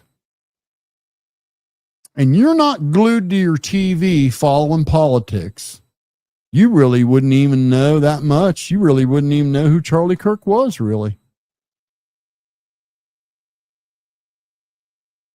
Secondly, if Israel was willing to take out Charlie Kirk because he said a couple of things in private that would indicate he's a little dissatisfied in some stuff, but he's never said one thing against them publicly anywhere, been a champion for them. They're willing to take him out for that. Why haven't they taken out Nick Fuentes? Because Nick Fuentes got a hell of a following, and he's been hammering on Israel to his young audience for quite a while. And if you don't think Nick Fuentes has a following, go watch the last AIPAC conference videos. That son of a bitch place was packed. And those people were energized. They love him. The America First movement is huge. It's not quite as big as Turning Point, but it's big. So if Israel was worried about somebody bad mouthing them to the youth, Nick Fuentes had been gone a long time ago. If that's their thing, to take people out that criticize them.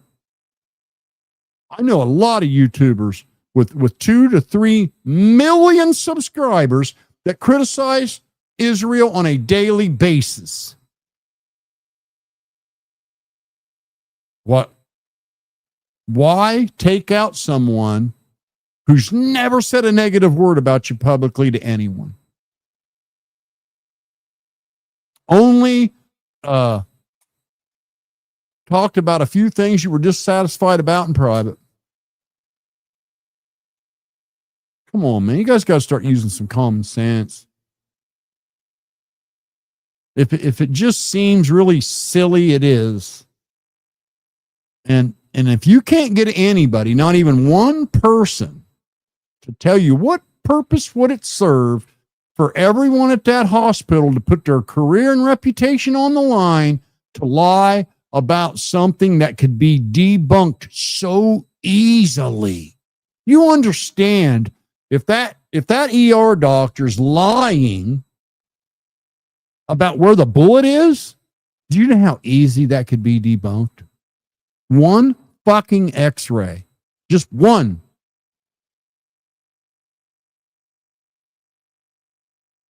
Jesus Christ, man. I mean, I get being suspicious, but I'm here to tell you, I know it in my heart, my soul, my gut. It was Antifa. It was Tyler Robinson and his little Antifa sect there, right there in Utah, along with about a dozen other of his buddies in Discord. The dude that asked the question, Antifa in on it. Dude that jumped up, hands in the air, hell yeah, Antifa in on it. Roommate, Antifa in on it. Tyler Robinson, Antifa did it.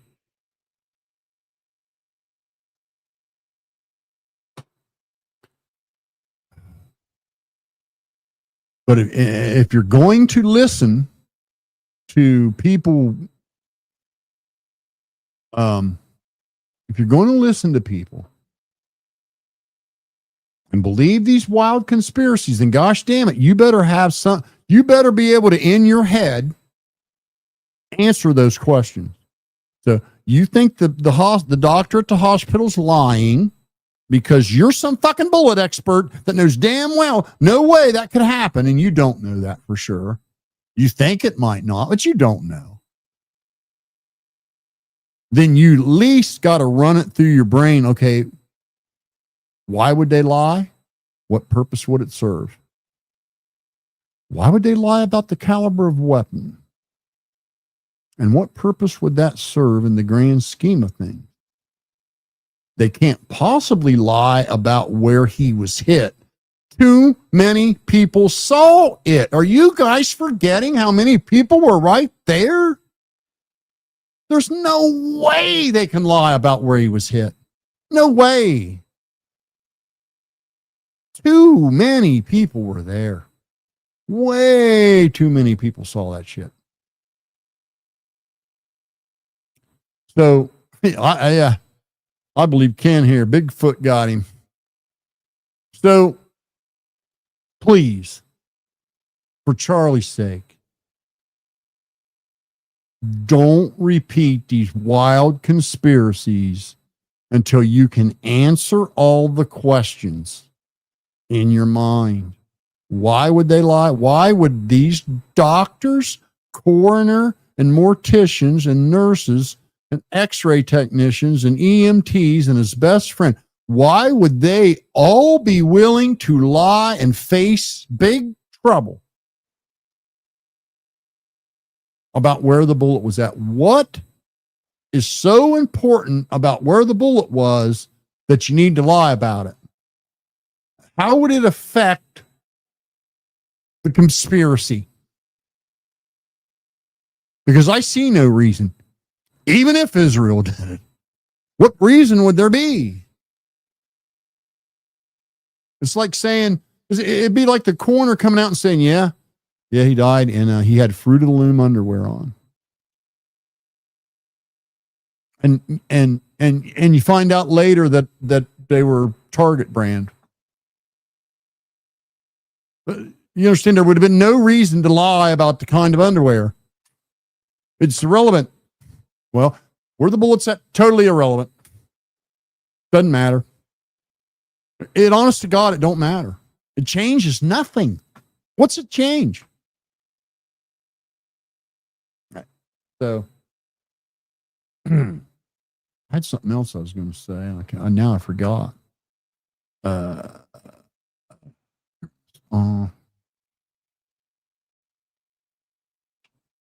So, I'll go through some comments here.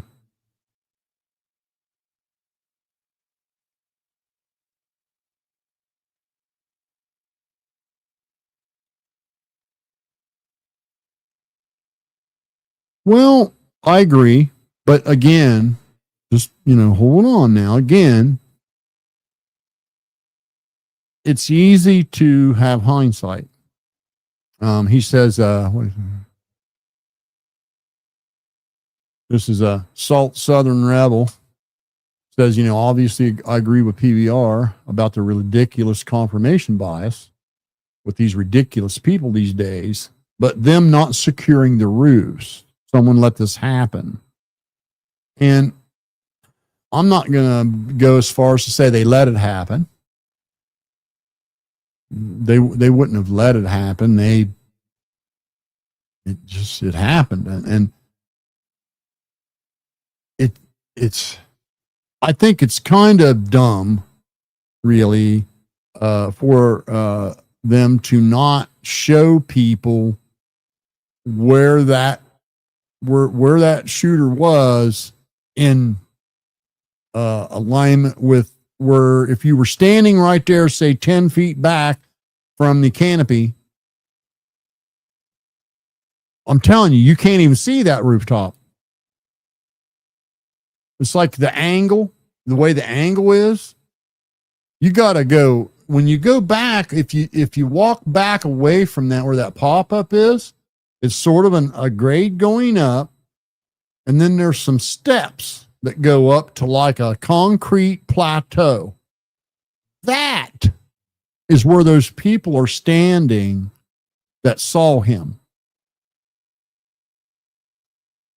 But his security and the people on the ground right there in front of the canopy, they couldn't see him. No way.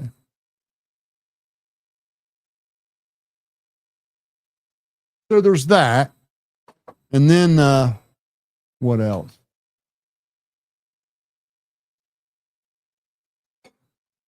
Them saying he don't have, what happened to the gun when he got off the roof? Well, he had it right with him. You can clearly see it. Please go watch Gary Hughes' True Crime channel. Watch his breakdown, close-ups of the video. And there was another guy that got a really good, clean close-up. You can see it so good. And so did Steven Crowder. He can see it. You can see it on his video very, very well. Some of the other YouTubers I've watched make it, they just skip over that part because it's, debunks their whole shit. So they don't want you to see it. They want to keep making monetized videos, including Candace Owens, unfortunately. Including Candace Owens. And if you don't think the first 20 minutes of her video was theater, go rewatch it and realize she spends all that time building all that suspicion only to turn around and tell you, oh yeah, I knew him. He was my friend. He showed me the video. My wife rarely says anything out loud about that stuff. She'll just kind of get disgusted. She literally screamed out loud, "You bitch." What was that all about? So, and the gun, the photo of the gun you've seen, that is a stock photo, heavy duty country. It's a stock photo. You simpleton. You should have vetted that stuff. You look like a fool now. You look like an absolute fool now. Because you just didn't take a minute and vet that shit. Too worried about making a buck off of Charlie's death. All right, I'll get some comments.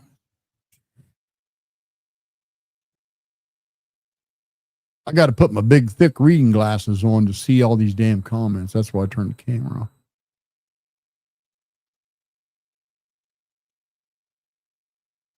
I didn't say I saw the gun in the backpack, you simpleton. Not what I said. Not what I said at all. Why don't you listen, man? He tucked it down his back and put the backpack on over it. He literally tucked it down the back of his pants. The butt of the gun was about parallel to his sphincter. Inside his shirt, inside his pants. And then he put the backpack on over it. And he only did that for the short time where he came down off the roof, whizzed across that field, down into the woods. He only had to go a couple 100 yards. And you can clearly see it. It's not a maybe he did that. Oh, it kind of looks like it. It literally, you can see it. Go watch Steven Crowder's video right now. Go watch Gary Hughes. You'll see it. You can clearly see it. It's not me saying it.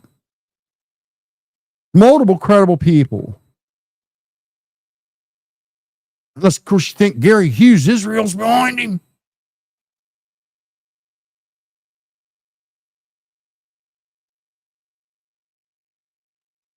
So, again, why can't you just repeat things exactly the way people say them? Why do you got to be misleading? I never once even said anything remotely close to him having it in his backpack. Never. So, I mean, nobody can just be real, man.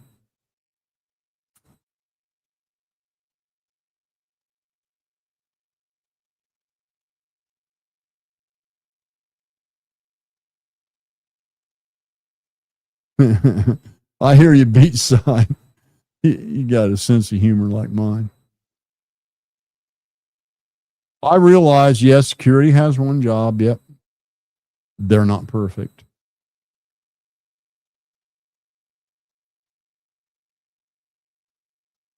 I know. Isn't that crazy? Isn't that crazy? Oh, man, I'm so glad you said that because that's something else that I want to talk about.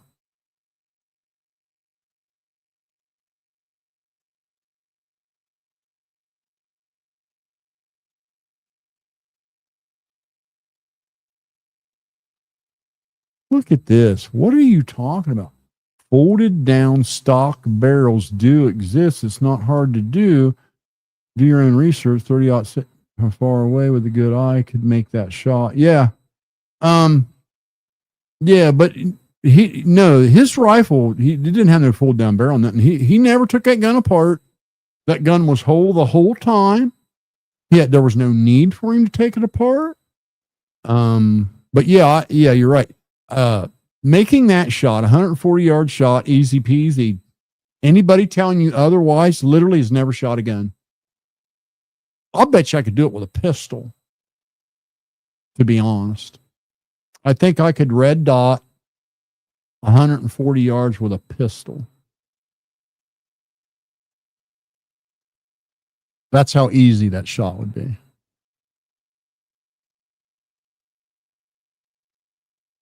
I don't think the FBI had anything to do with that, Mama Rock. She says, wait, the FBI didn't fake the I think they were AI generated, yeah. Because let me tell you why I think that, okay? And you tell me if my gut feeling makes more sense. They AI generated those texts thinking that they could delete everything and there would be no evidence of it on their devices, number one, because they would be texting screen caps back and forth. Two, they did that to, they agreed. They all, when they met, I can almost picture the conversation. Okay. When they all met at the Furry's apartment a month ago to plan this all out, they also talked about what to do if he got caught. What happens if you get caught? And he didn't want his roommate to go to prison, and he didn't want the rest of the group to go to prison. So they all said, okay, if it goes south, we do XYZ. XYZ was AI generate these texts to make it seem like the roommate knew nothing. And then we can delete it all, and they won't find it on our devices because we didn't type it. And there's a really good piece of evidence that supports this hypothesis. In the Discord group, in the Reddit group where these people chatted often, or the Discord group, I can't remember which one they said it was. One of those two places. The average post count for that group was around 600 words per day. Meaning there was a lot of chatter in that group every day. Okay. The day that this happened, none. Not a syllable. Until the next day when Tyler was arrested.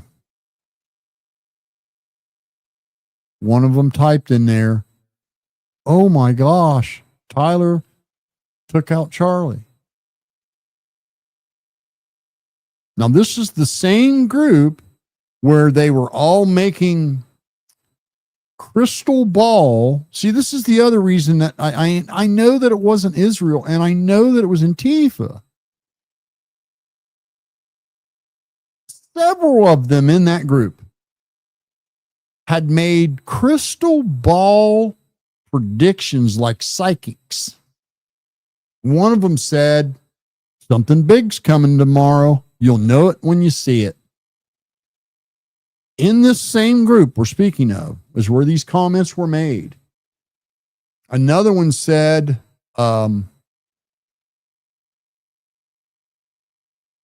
something about, I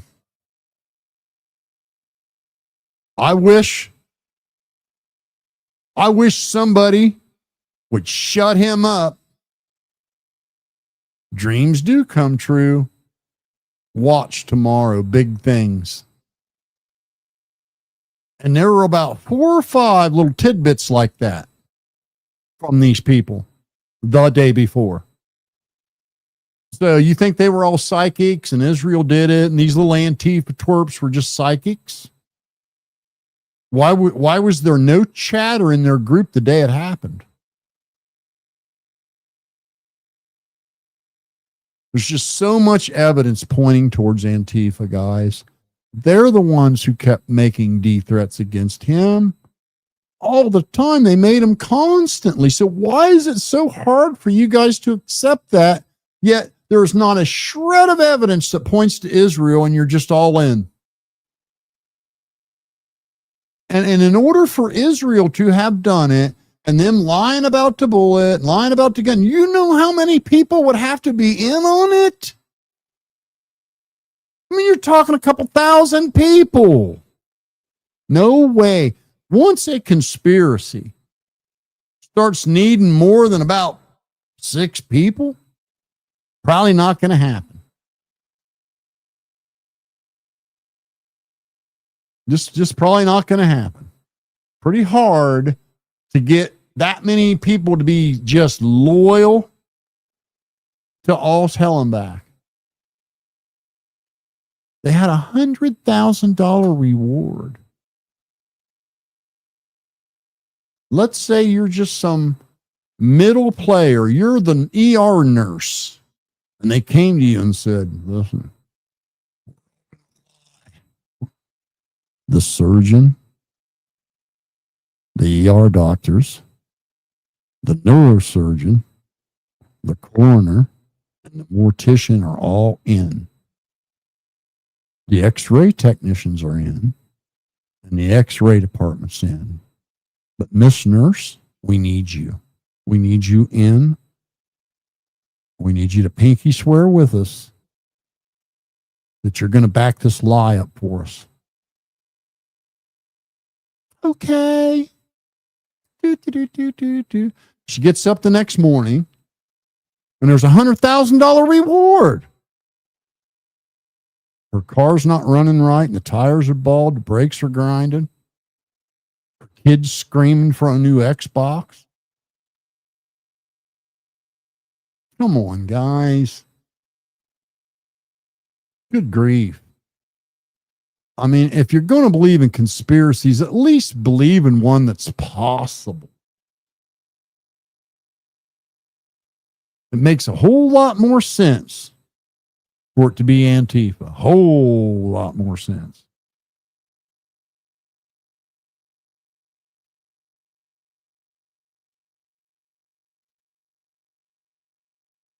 What are you talking about? I don't understand, man. What do you? So none of this other stuff I just went over, that none of that matters. The doctors at the hospital are still fucking lying. You really believe that shit? Why? Why not just think, well, maybe it was Antifa? That makes more sense. Makes a whole lot more sense. They can't. Do you understand that it's still an investigation? Do you get that? Do you get that? Do you understand that the FBI is nowhere near done with their investigation? Nowhere near. They want to get everyone. They don't want to just get 1 or 2 people. They want to get them all. It's going to take a minute. You understand they have to have enough evidence to get a conviction. They only get one shot at this. Give the people the time to finish their investigation. They're not under any obligation to share blow by blow every minute microspec with you. It would compromise the case.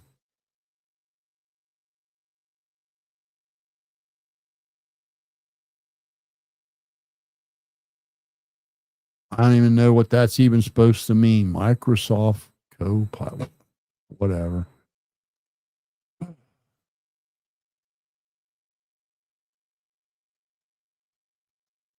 Well, yeah, well, I said on my last live stream, I mean, I'm not going to beat a dead horse. Dagburn, Johnny Goble, absolutely, completely sold his integrity. He's just nothing now. He's an empty shell, a complete empty shell that just doesn't stand for anything. He has no convictions, has no integrity. no morals, no nothing. It was just an empty shell. Just an empty shell with just some eyeballs that move around and a mouth that can make noises. He doesn't stand for anything. Just an empty shell. What's there to say? I mean, he knew everything Crack Squad did to him and how shitty it was. And there he is co-signing it being done to other people.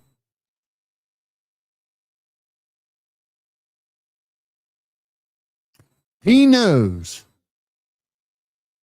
that Ryan trash mouthed his mom something awful. Accused her of everything under the sun and more, and told his fans to pee on her grave. Said he was suing her, never wanted to see her again. Done with her. And his dad, too. He's never changed that. He's never walked that back. He's never said anything different. He's never dispelled any of the things he said. He's never apologized for any of the things he said. He just wants to pretend as though they never happened. And Dagburn and Miss Patty want everybody else to just pretend that never happened. They just think everybody ought to just go, all that stuff Ron said about his mom, must have imagined it. None of that's been walked back. And then they act like it's just horrible that somebody would repeat the things Ryan said. But they act like a loyal fan that believes every word that Ryan said should just magically not believe him on this one thing. All the stuff he said about his mom and all the stuff he said about Dagburn. Just pretend like those never happened. And just start from there. And y'all better pretend with us, or there's something wrong with you. Well, ain't nothing wrong with me. I heard every goddamn thing he said about his mom, and I've never heard him say anything different.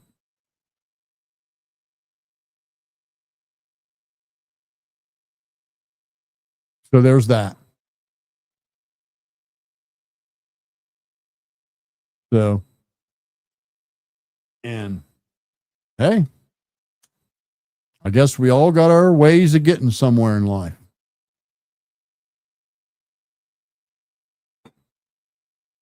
If completely selling out anything you have character-wise is worth it, go for it, I guess. But, don't act like everybody else got to do it too. Because as far as most of these fans are concerned, his mom still did these things. They've never been told different. And Ryan didn't say, I think she did this. He said she did it.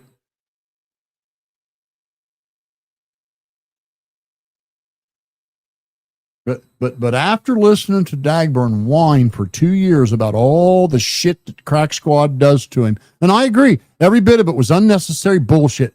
Any fucking IRL shit is wrong. It's off the chain. But now he sits there and co-signs it to be done to other people. And don't even pretend like he's not doing it anymore, Dagburn, because he sure as fuck is. He can't make a video without slandering someone. He literally just doxed some people. You know what their crime was? Having the same last name as him. Now they stole their house, and he put the address out there. I mean, oh my God. Never apologized. He should have immediately made a video saying, hey guys, whoa. Hey, you know what? I told you guys an address of a house. I said that be loose spot here. That listen, do not bother those people. I was wrong. That would have been the right thing to do, Dagburn. That would have been the right thing to do, Miss Patty. Hey, guys, don't you dare bother them people. I know I gave you the address. I know I said be loose spot it for this chick. I was just wrong. He didn't. They have nothing to do with it. Please don't bother them.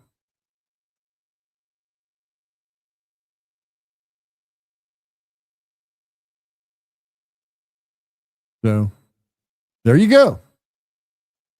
That's my opinion. I've seen somebody go up here. Some of these earlier comments I missed.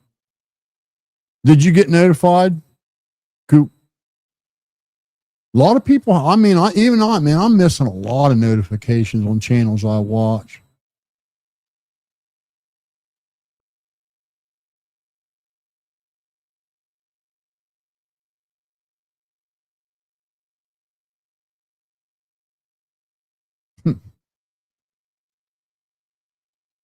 Yeah, it was.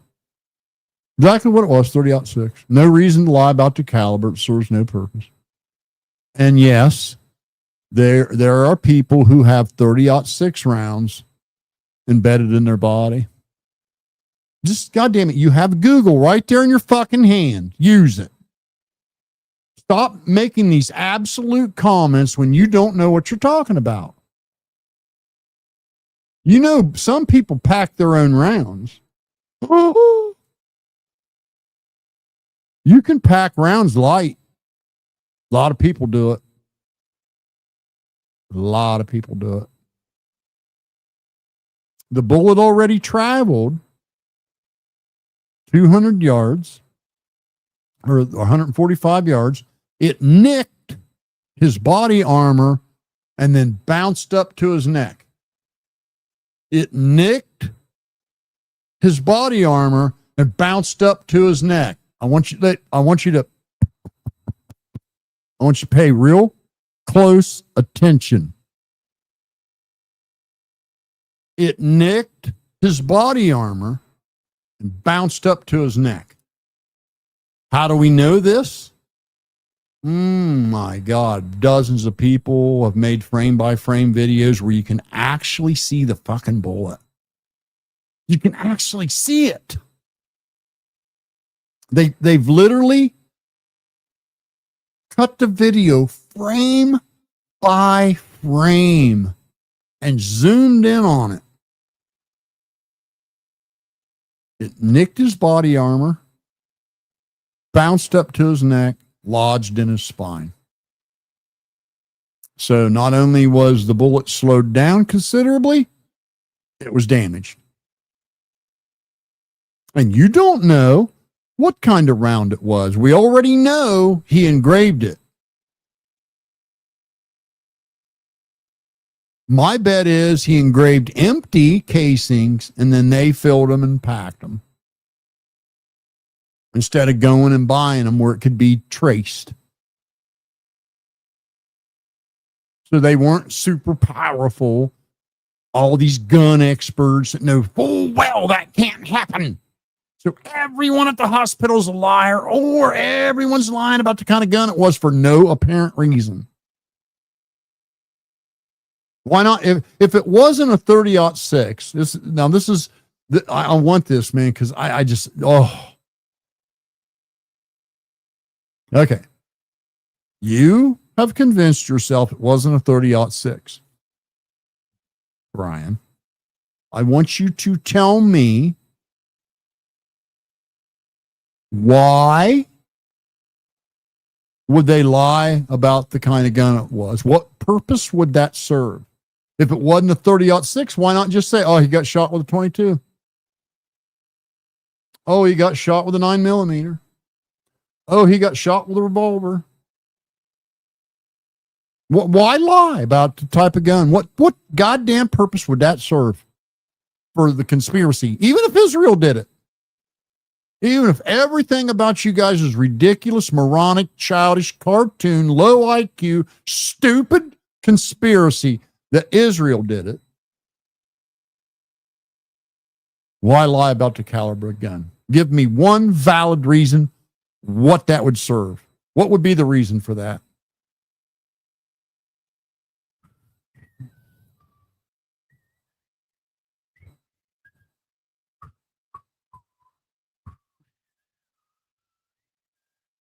Never going to get that answer from one of these knuckleheads.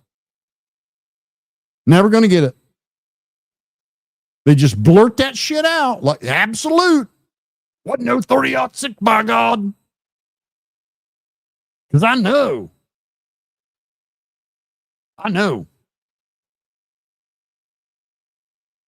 I watched 3 retired snipers tell all about it today on YouTube. No, I'm serious. Retired snipers. Professional retired snipers. They worked in World War I, World War II, Vietnam, Korean War, all 3 Gulf Wars, and Ukraine.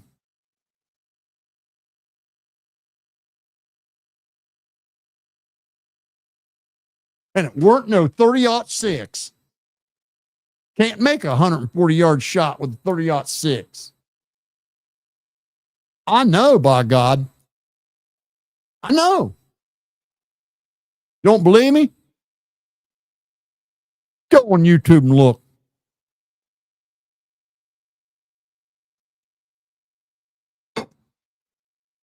There are people alive, living with a 30-06 round in them.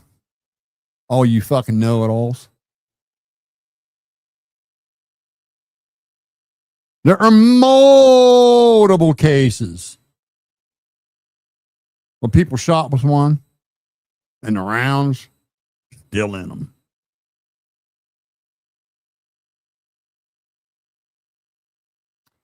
People pack their own bullets. I can tell you for a scientific fact, most of the bullets you pack at home have about half the velocity of the ones that are packed professionally.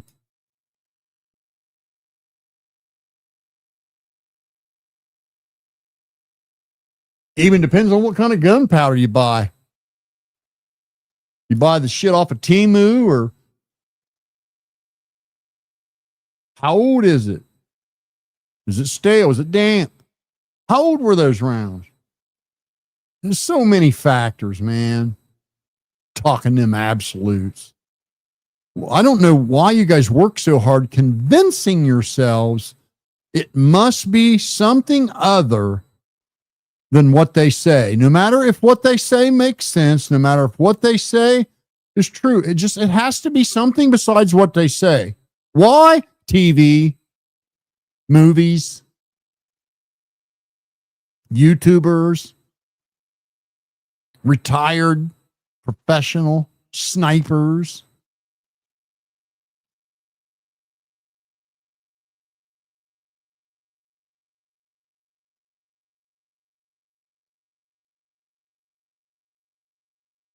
Right. That's what I mean. And Max says, people who say that it wasn't a 30-06 believe that Tyler wasn't the shooter.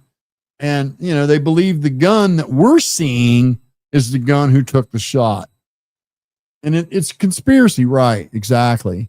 And it's like, man, they could literally debunk that in a matter of seconds. But they don't. They'll spend all day with their confirmation bias, but they won't spend 10 seconds.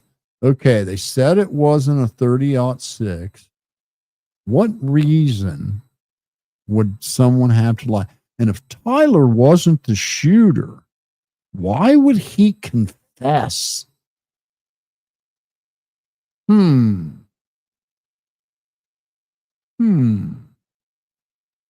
Why would he? He's there. We know he's there because we saw him on a video.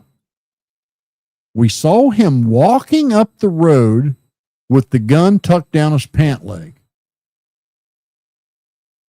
We can literally watch him walk up the street for a pretty good while. I mean, this ain't no blip video. This is a very clear 1080p video of him walking from where he parked his car to where he set up to shoot with the gun tucked in his pant leg. How do we know this? Well, he can't bend his leg. He's limping the whole way. And several, and I mean several credible people have made videos copying that with the exact same brand or style of rifle with scope.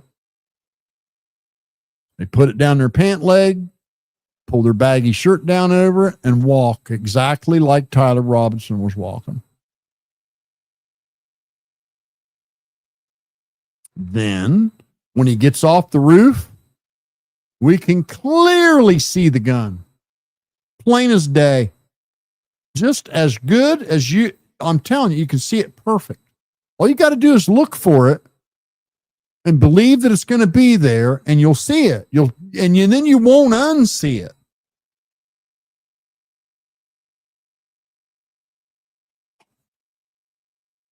I want these conspiracy theorists to give us lay their fucking crime out.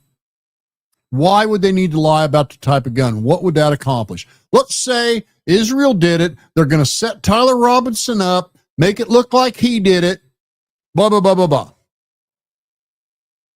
If it ain't a 30-06, why not just say it was a 22 rifle?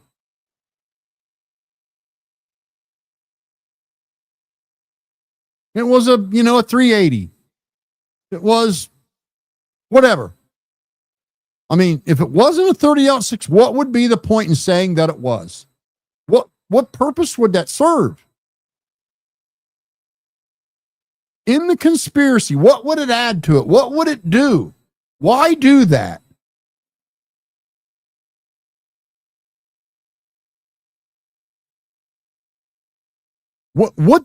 How could they get everyone at that hospital to agree to lie? How do you suppose that happens? What's the conversation sound like? Understand, these are real people, real doctors at a real hospital that have worked there for years. They live in the community. They're all law-abiding citizens.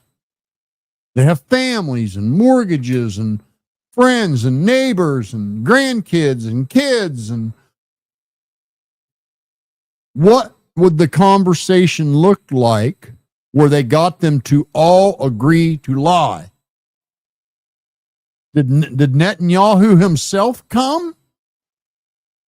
Show them pictures of the Holocaust and say, you're next?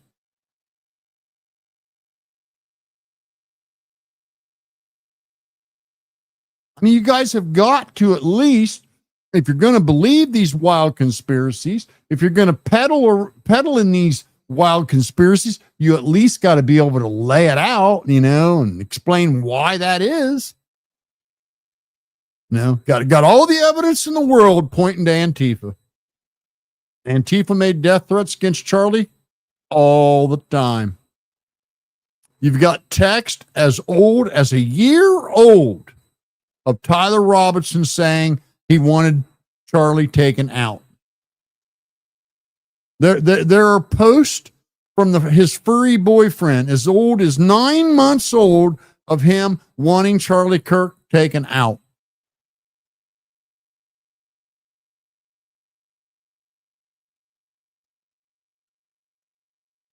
We know for a fact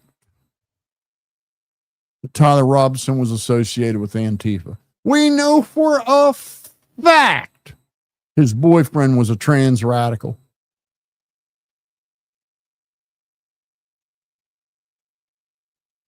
But no, God, no, don't believe any of that.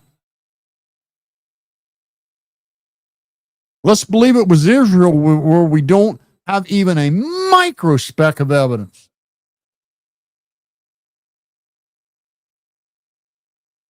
Not even a microspeck. Not even the slightest thing that you could point to. Not even one thing. Charlie Kirk did nothing but praise Israel publicly. You show me one post anywhere that would even suggest there was an issue with Israel coming from Charlie. There are none. Just a few conversations with close friends that these pro-Israel donors didn't like the fact that he was going to have Tucker speak because Tucker had been criticizing Israel's actions during this war. And you think for that, they did this huge fucking conspiracy that would require multiple employees, a brain surgeon, a coroner, a mortician, ER doctors, nurses, all to lie. His best friend to lie. Around 200 people that were less than 10 feet away lie. And somebody to make a false fucking confession.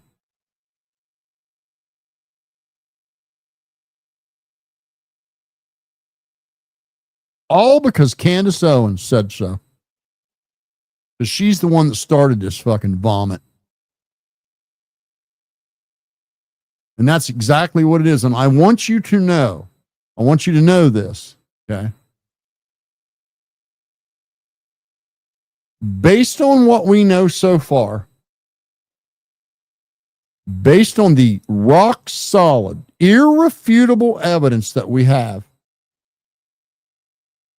so far, it is absolutely clear to me that Antifa was involved and Tyler Robinson pulled the trigger. There's not a doubt whatsoever in my mind. So when you stand there and make these claims that they lied about the caliber of gun, the doctors at the hospital lied about where the bullet was for no apparent reason. I see you as someone that is incredibly stupid. I just want you to know that. You are incredibly stupid. Really, really dumb. Because if you're going to convict people based on evidence, there is way the fuck more evidence. Way more. That Tyler Robinson and his little Antifa sect did it. Way more evidence. What's some of the evidence we have? Well, he confessed. 2, they made death threats against Charlie constantly. 3, the Democrat Party has Antifa in the palm of their hand. And there ain't a doubt in my mind they were promised a windfall of cash. Charlie hurt the Democrats way more than he did anything to Israel. Way more. He took a lot of fucking votes away from him and gave them to Trump. A lot of votes. Like 56% of the youth vote switched votes this time. And there were hundreds of thousands of new voters between the ages of 18 and 21. Like a record amount that voted Republican.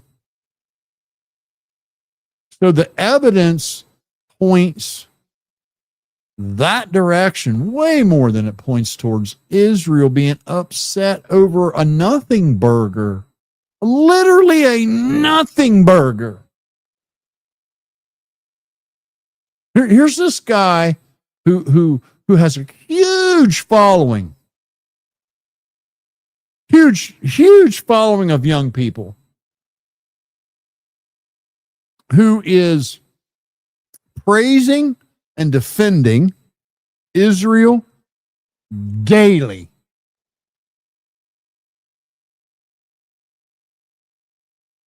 And you think it's more plausible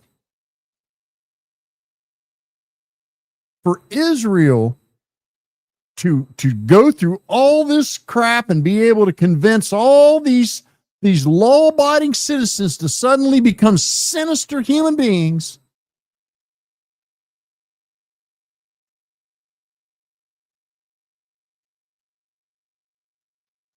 Ridiculous, man. Ridiculous. The evidence points towards Antifa, Tyler Robinson, and whoever bankrolls Antifa. And I kind of feel it in my gut. Okay, I feel it in my gut that the FBI is going to follow this all the way back to the check writer.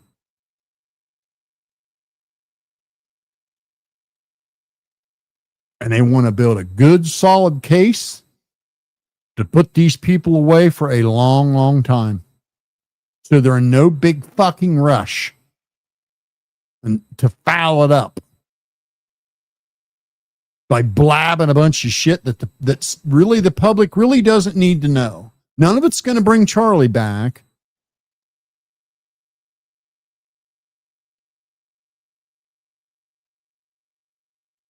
Never. So I don't know.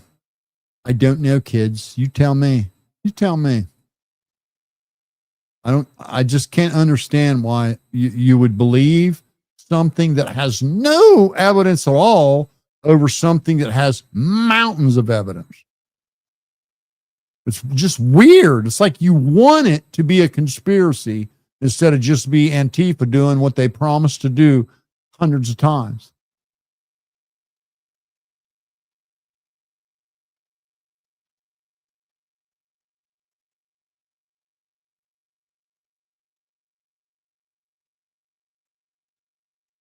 I just love this. I'm the one following dumb people. I want you guys to remember this. I'm the one following the dumb people. Okay? Yeah, people out there, look. Why is that gun still in the box? And you're shining a flashlight on it. There's nothing special about that gun. And it wasn't even the gun. It was a goddamn stock photo. And you know the sad part about that is the TMZ article that posted the picture of the gun said this is a stock fucking photo. This isn't the actual weapon. This is just what a 30-06 looks like. It's like,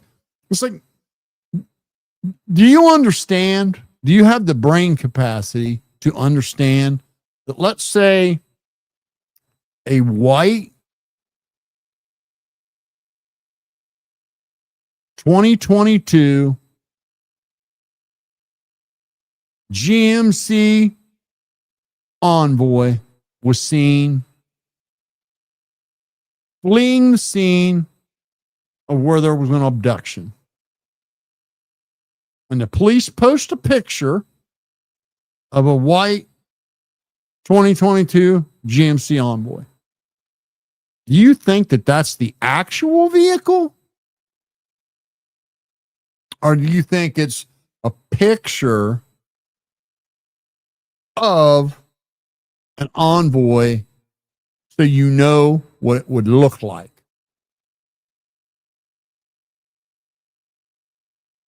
That's the only reason TMZ even posted that picture, and then the Blaze posted it. so they could show the public what a 30-06 looked like. That was not the gun. The police never released any photos of the weapon where they found it. Never released a single one. None. Zero. Zilch. None. Do you understand that? Can you wrap your mind around that?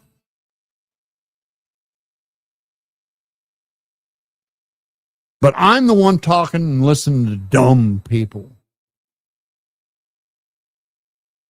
I got sense enough to know they didn't get 3 ER doctors, a brain surgeon, the x-ray room, the x-ray technician, the ER nurse to fucking lie. That's absurd. It's just absurd.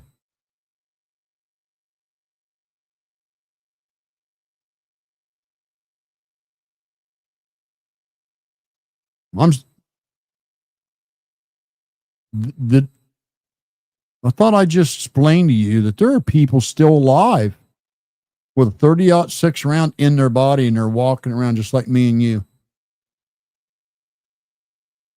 There are multiple incidences where people were killed with one and the bullet was inside still. There's lots of people that have shot a deer. The bullet was still in there. This notion that every single time, without fail, it just rips through is a fairy tale. It's a fairy tale. That's not the case. That's a gross exaggeration. Sometimes it does. High velocity round, made by a reputable company, nice fresh fucking gunpowder in it.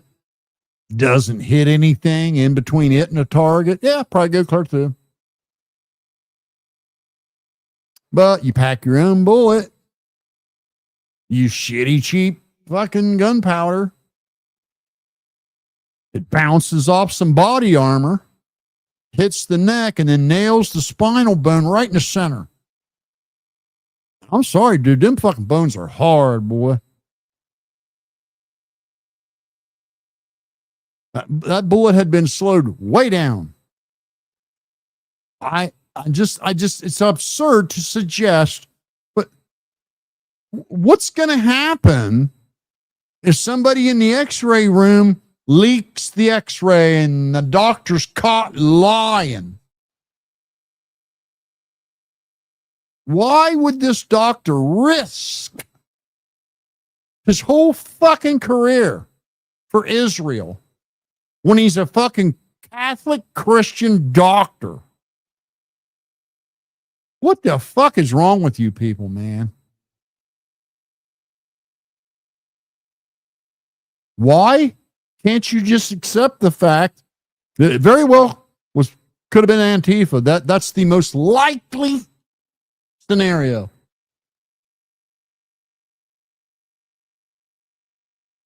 And again, can't tell me, you say all this stuff, you're just so fucking sure. What did lying about the gun, what purpose did that serve? I want to know. Give me a fucking reason. Why not? If it wasn't a 30-06, why not just say what it was, whatever gun it was? Why not just say that? Why lie about all that? What's the point in that? I mean, if you want to pin it on someone else, you'd want everything to be just dead nuts accurate.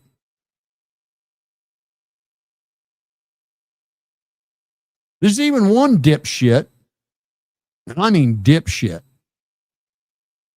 They synchronized pulling the trigger so the audience would only hear one gunshot. And one hit him from the front and one hit him from the back. And those 200 people in the front, they didn't see no blood. They were all lying.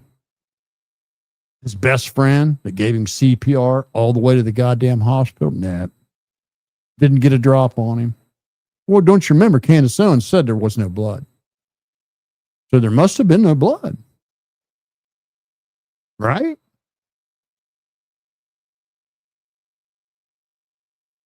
Just must not been any.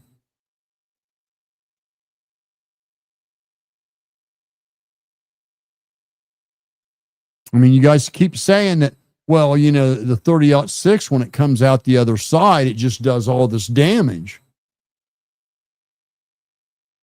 Well, that's kind of supportive, because what we see kind of supports the fact that it lodged in his spine. The fact that there wasn't a huge ripped up exit, that kind of supports the fact that it lodged in his spine. Oh, but no. That can't be, because then there's no conspiracy and my life's over. There has to be a conspiracy involving Israel with this. It just has to be, because Candace Owens said there was one. And like 4 other YouTubers, one of them was a professional retired sniper.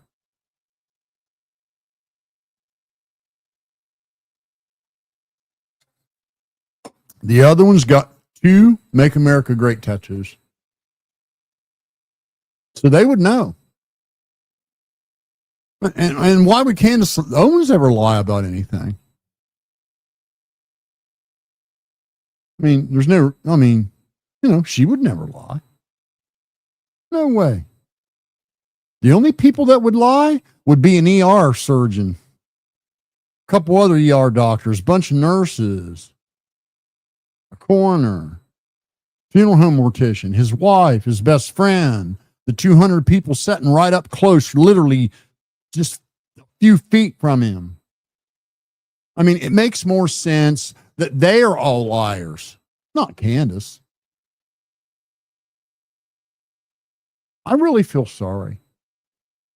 I mean, there is not a doubt in my mind that there are people that watch my content that are the reason why the Nigerian email scam is a $1 billion a year industry. Because they are so goddamn gullible, and they're more apt to believe something that's just silly and absurd rather than something that has rock solid evidence. Antifa had a motive to do it. Trans radicals had a motive to do it. Antifa made threats they were going to do it. Trans radicals made threats they were going to do it.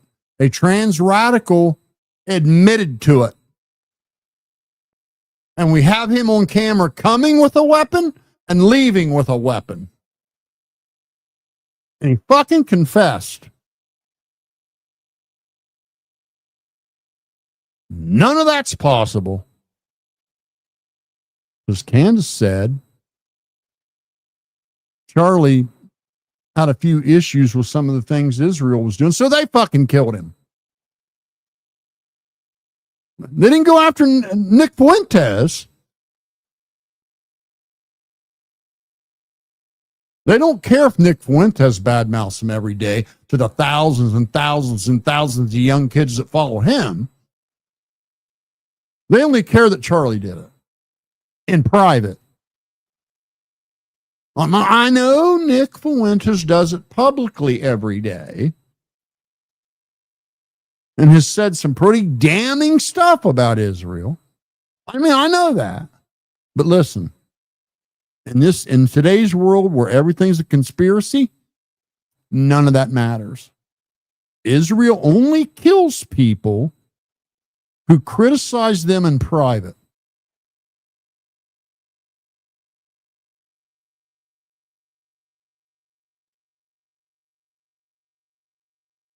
I mean, these people are why there's a Nigerian email scam industry that makes $1 billion a year.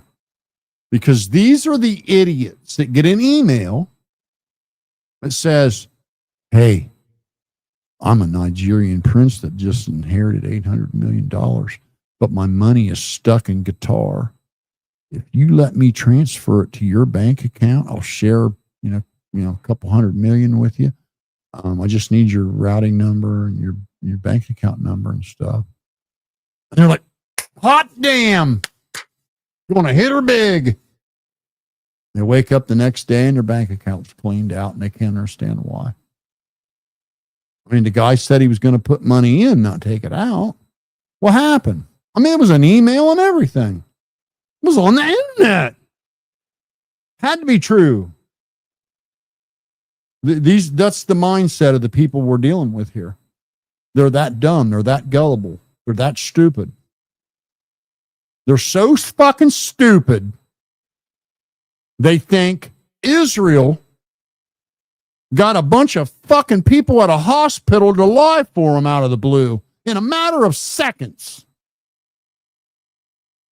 I mean, surely you don't think that the hospital had their lie pre-planned and they knew exactly where that bullet was going to hit and where that wound was going to be before the fucking trigger was ever pulled.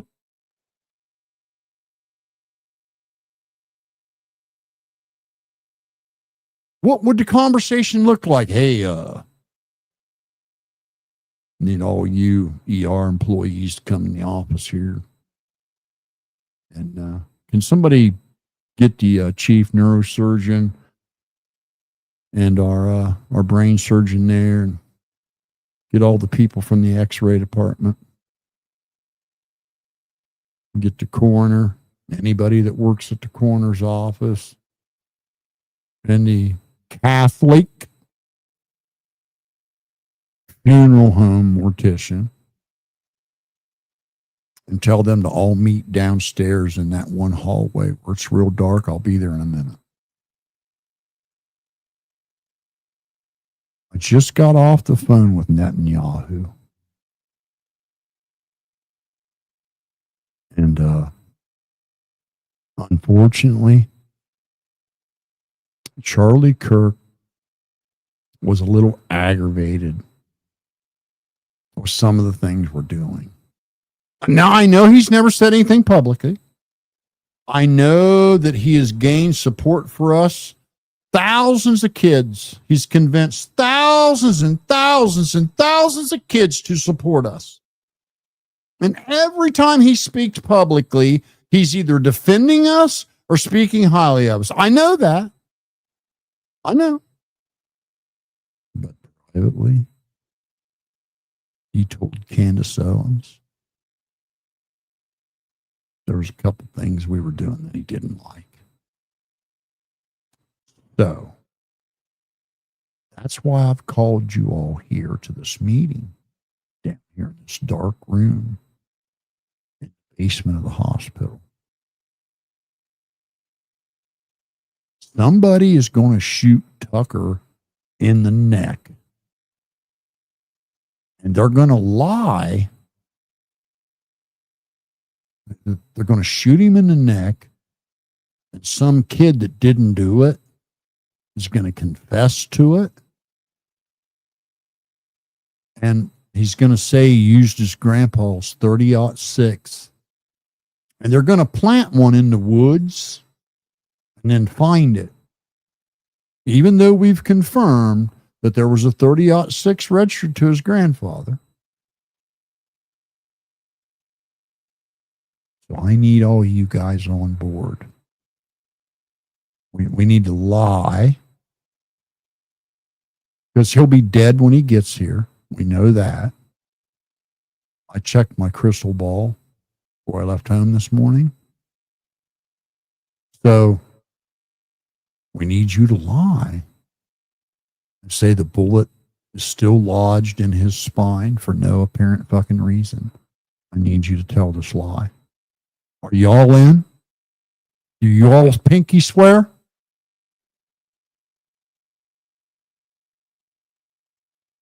I mean, it had to either go down like that or they did it on the fly right when it happened.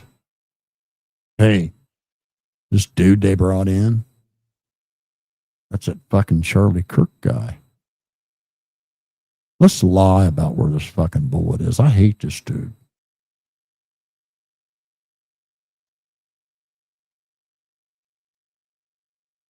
Fucking simpletons. They're the people that'll tell you there's Bigfoot, even though there's never been a skeleton found of one.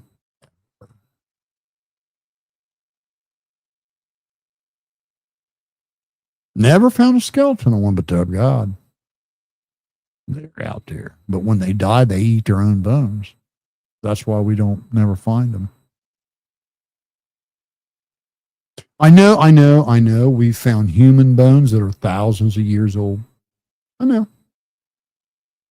know we've even found dinosaur bones in such good condition, we could reassemble the entire dinosaur skeleton. But those Bigfoot bones, they eat them. Them sons of bitches eat their own bones when they die. But I'm telling you, there's Bigfoot out there. Bunch of them. I've seen them myself. I heard one time. Yeah. You know what he said? You want to know what he said? That Bigfoot? He said, Candace Owens is a fucking opportunist liar. That's what he said. He said, heavy duty country has the IQ of a fucking rock.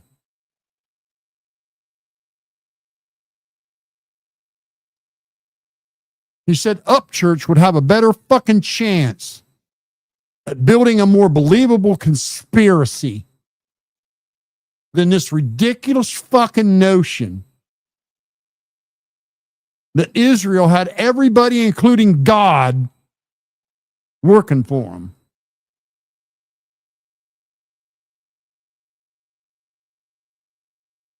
I just want you guys to know I see you as some of the stupidest people that walk this fucking planet. Because you really got to be small fucking minded to believe this far-fetched shit. I mean, you do. You got to be like way out there. I mean, you got to be really, really, really, really fucking dumb.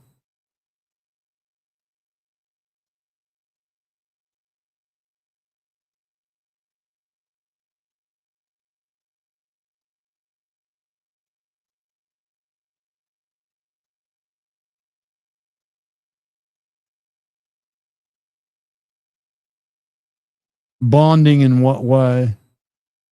You mean bailing someone out? Is that what you're talking about, bailing someone out?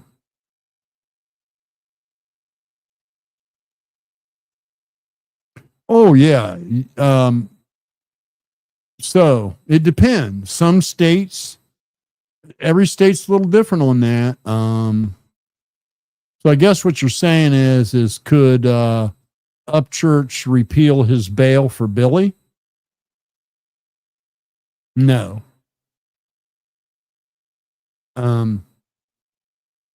It tells you that too. When you agree to bail someone out,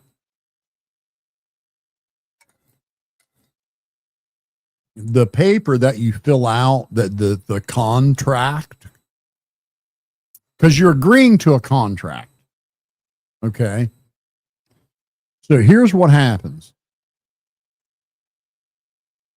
If the bail is $1 million, they want 10%, that's $100,000. The bail bondsman wants 10%, so that's $100,000. The bail bondsman shows the court that they are financially responsible enough to cover the $1 million if he flees and doesn't show up for court.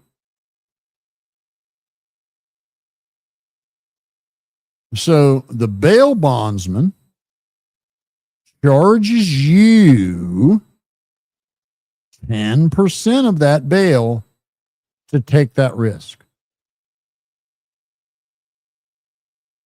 Now, sometimes the court will allow, some states let the court says, okay, the bail's $1 million, but if you put 10% up, we'll give you a signature on the rest.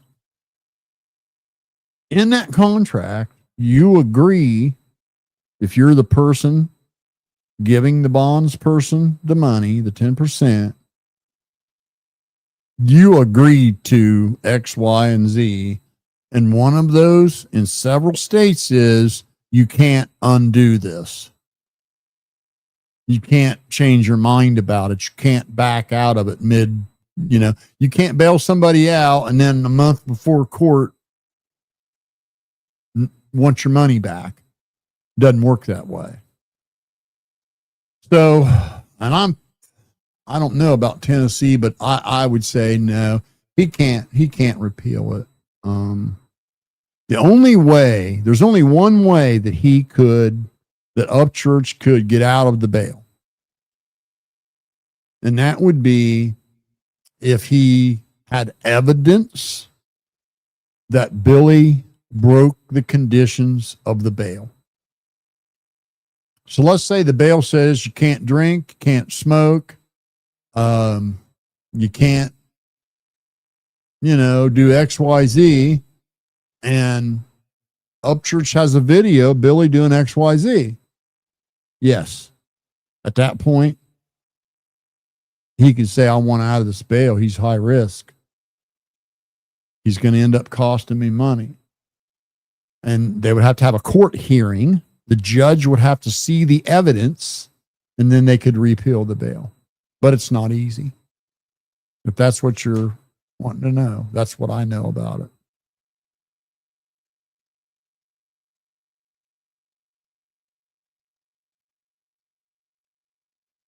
Exactly right. You just can't decide to do it beachside.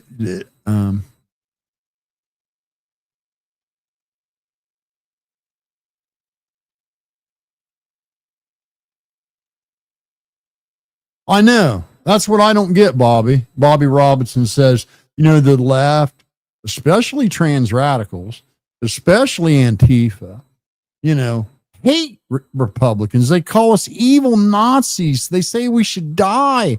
They say Charlie, they made posts about taking Charlie Kirk out constantly. But you just can't believe that they would do it. No. They didn't do it. No. I mean, I know that an actual Antifa person with a trans radical boyfriend confessed even. But no. It was Israel because Charlie very privately was dissatisfied with a few things. Not publicly, privately. Now, I know Nick Fuentes is out there trash mouth and fucking Israel to his America First PAC, huge organization, millions of young kids. We know. But Israel only kills the people who criticize them in private. The people that criticize them publicly, they're good with that.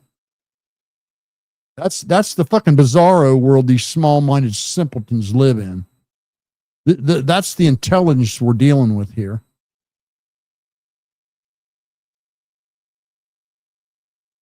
They are literally dumber than rocks. And speaking of the, give you a little update on what I know with old Upchurchy. People had some questions here. Okay.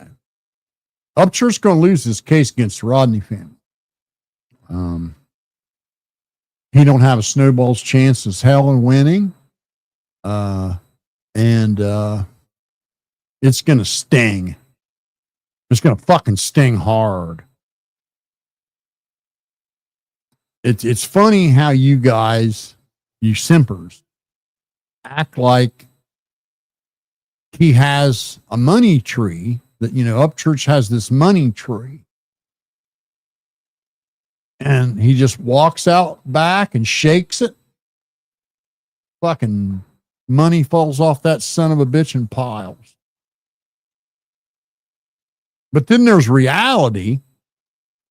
There's reality, like the reality where the Truckee police station is very real. The reality where Kylie Rodney was a very real 16-year-old girl that died in a tragic auto accident.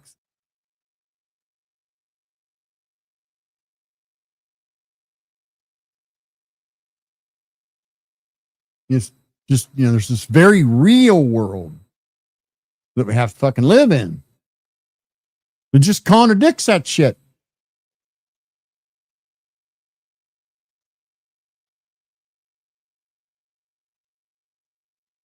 And Upchurch is fucked. He doesn't have a money tree. There is a bottom to that jar.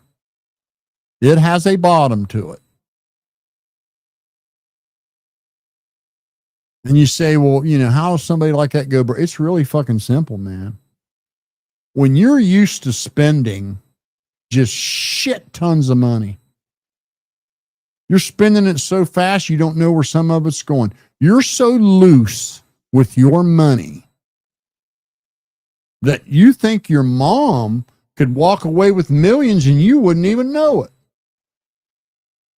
You're so loose with your money that you buy a house in Kentucky, a new home,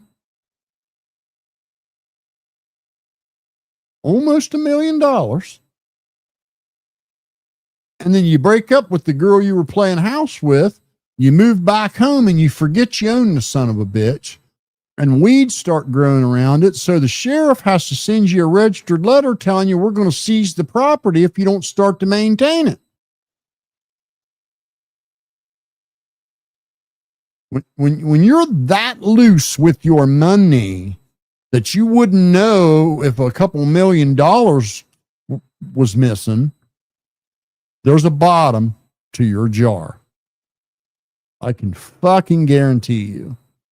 And people, I've said this so many times. People don't buy the same album or song twice. They buy that fucker once. Buy it once. And the day will come when you run out of buyers. Because everybody that wants it has it. Well, then there's royalties. Every year, those royalties get less and less and less. And unless you are resupplying the product and people are buying the new version. The songs that he put out early is what made him wealthy. The songs he's putting out today, you couldn't even live off the money they make. You could not live off the money the songs he makes today bring in. Ask that band. If you think you can live off of Creaker 3, you go ask that band how wealthy they are. Because they're all going to get royalties from the sales. What do you want to bet ain't a one of them hit 10 grand yet? Now, my point in saying this is the pit does indeed have a bottom. When you're living so fast and blowing money like crazy, it seems like you just got, this big pile of money. Next thing you know, and I know you've all done it, like, I got $500, man. I can get, I can get a 12-pack. Next day, oh yeah, man, I got $500, man. I can fucking, man, I can get us lunch, man. And then at the end of the week comes, you ain't got $500 no more. You got like 80. Same thing happens when you got millions. There's the bottom. So you're used to spending this money. You're used to blowing this money. You get this house on payments. You get that house on payments. You lease this Ferrari on payments. You do this on payment. You do that on payments. You lease, buy, lease, loan, give away, buy, lease, give away. You turn around and you're down to a quarter tank. But you still owe all these payments. But now you only got a quarter tank. There's a bottom. And the Rodney family is going to take a big, huge fucking whack of that shit. A big whack. Because he is just absolutely failing miserably at defending himself over the fucking slander, the endless slander he did to that family for 3 years. Endless slander. And he has yet to walk a word of it back. Not a word.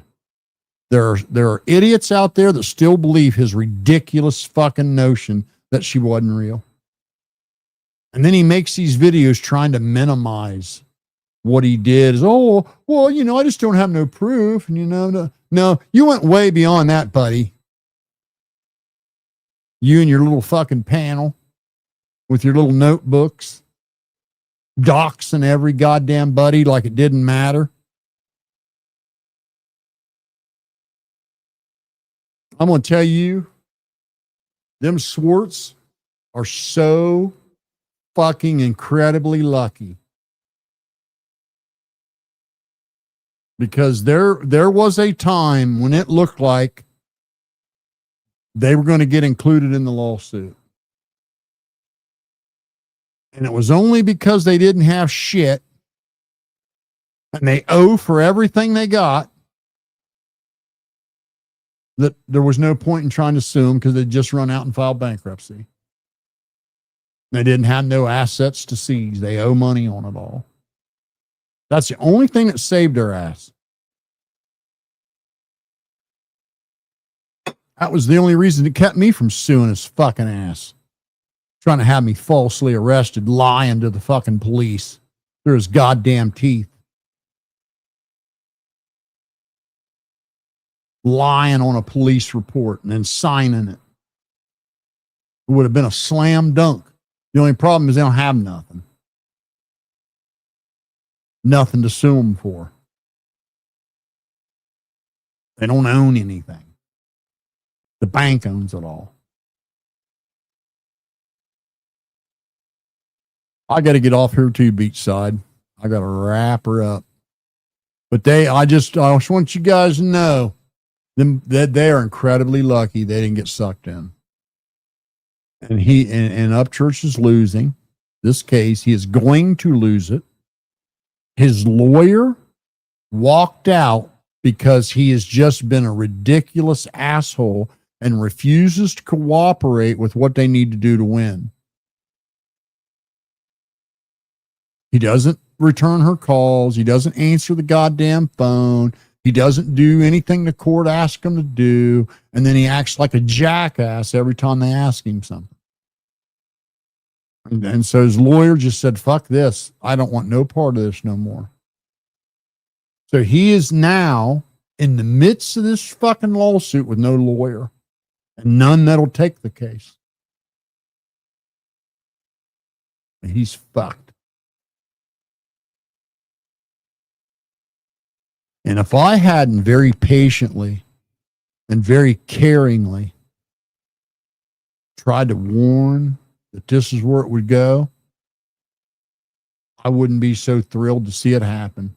But it couldn't happen to a more deserving person. The way that son of a bitch has acted, the amount of people he has slandered and doxed and attacked and turned his audience against and sicked his fans on is astronomical. Running around acting like Jelly Roll wants to murder him. What a fucking ridiculous load of horse shit.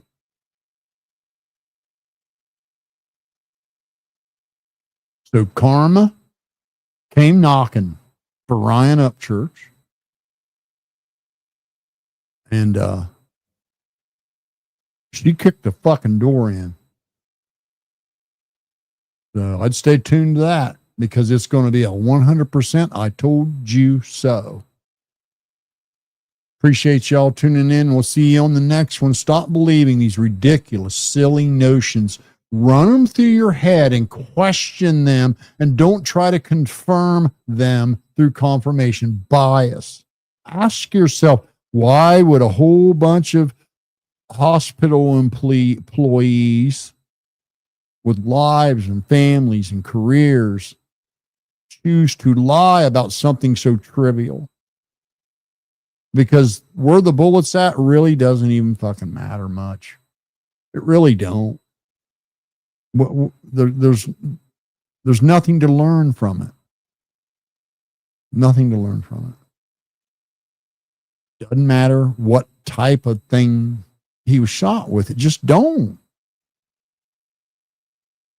If their point was to take him out and pin it on someone else, it wouldn't matter what type of gun they choose to say it was. So why say it's a high-powered rifle if you're going to claim that the bullet was lodged in him? Why not say it was a 22? I mean, you got to fucking be rational, man. The picture of the gun, stock photo.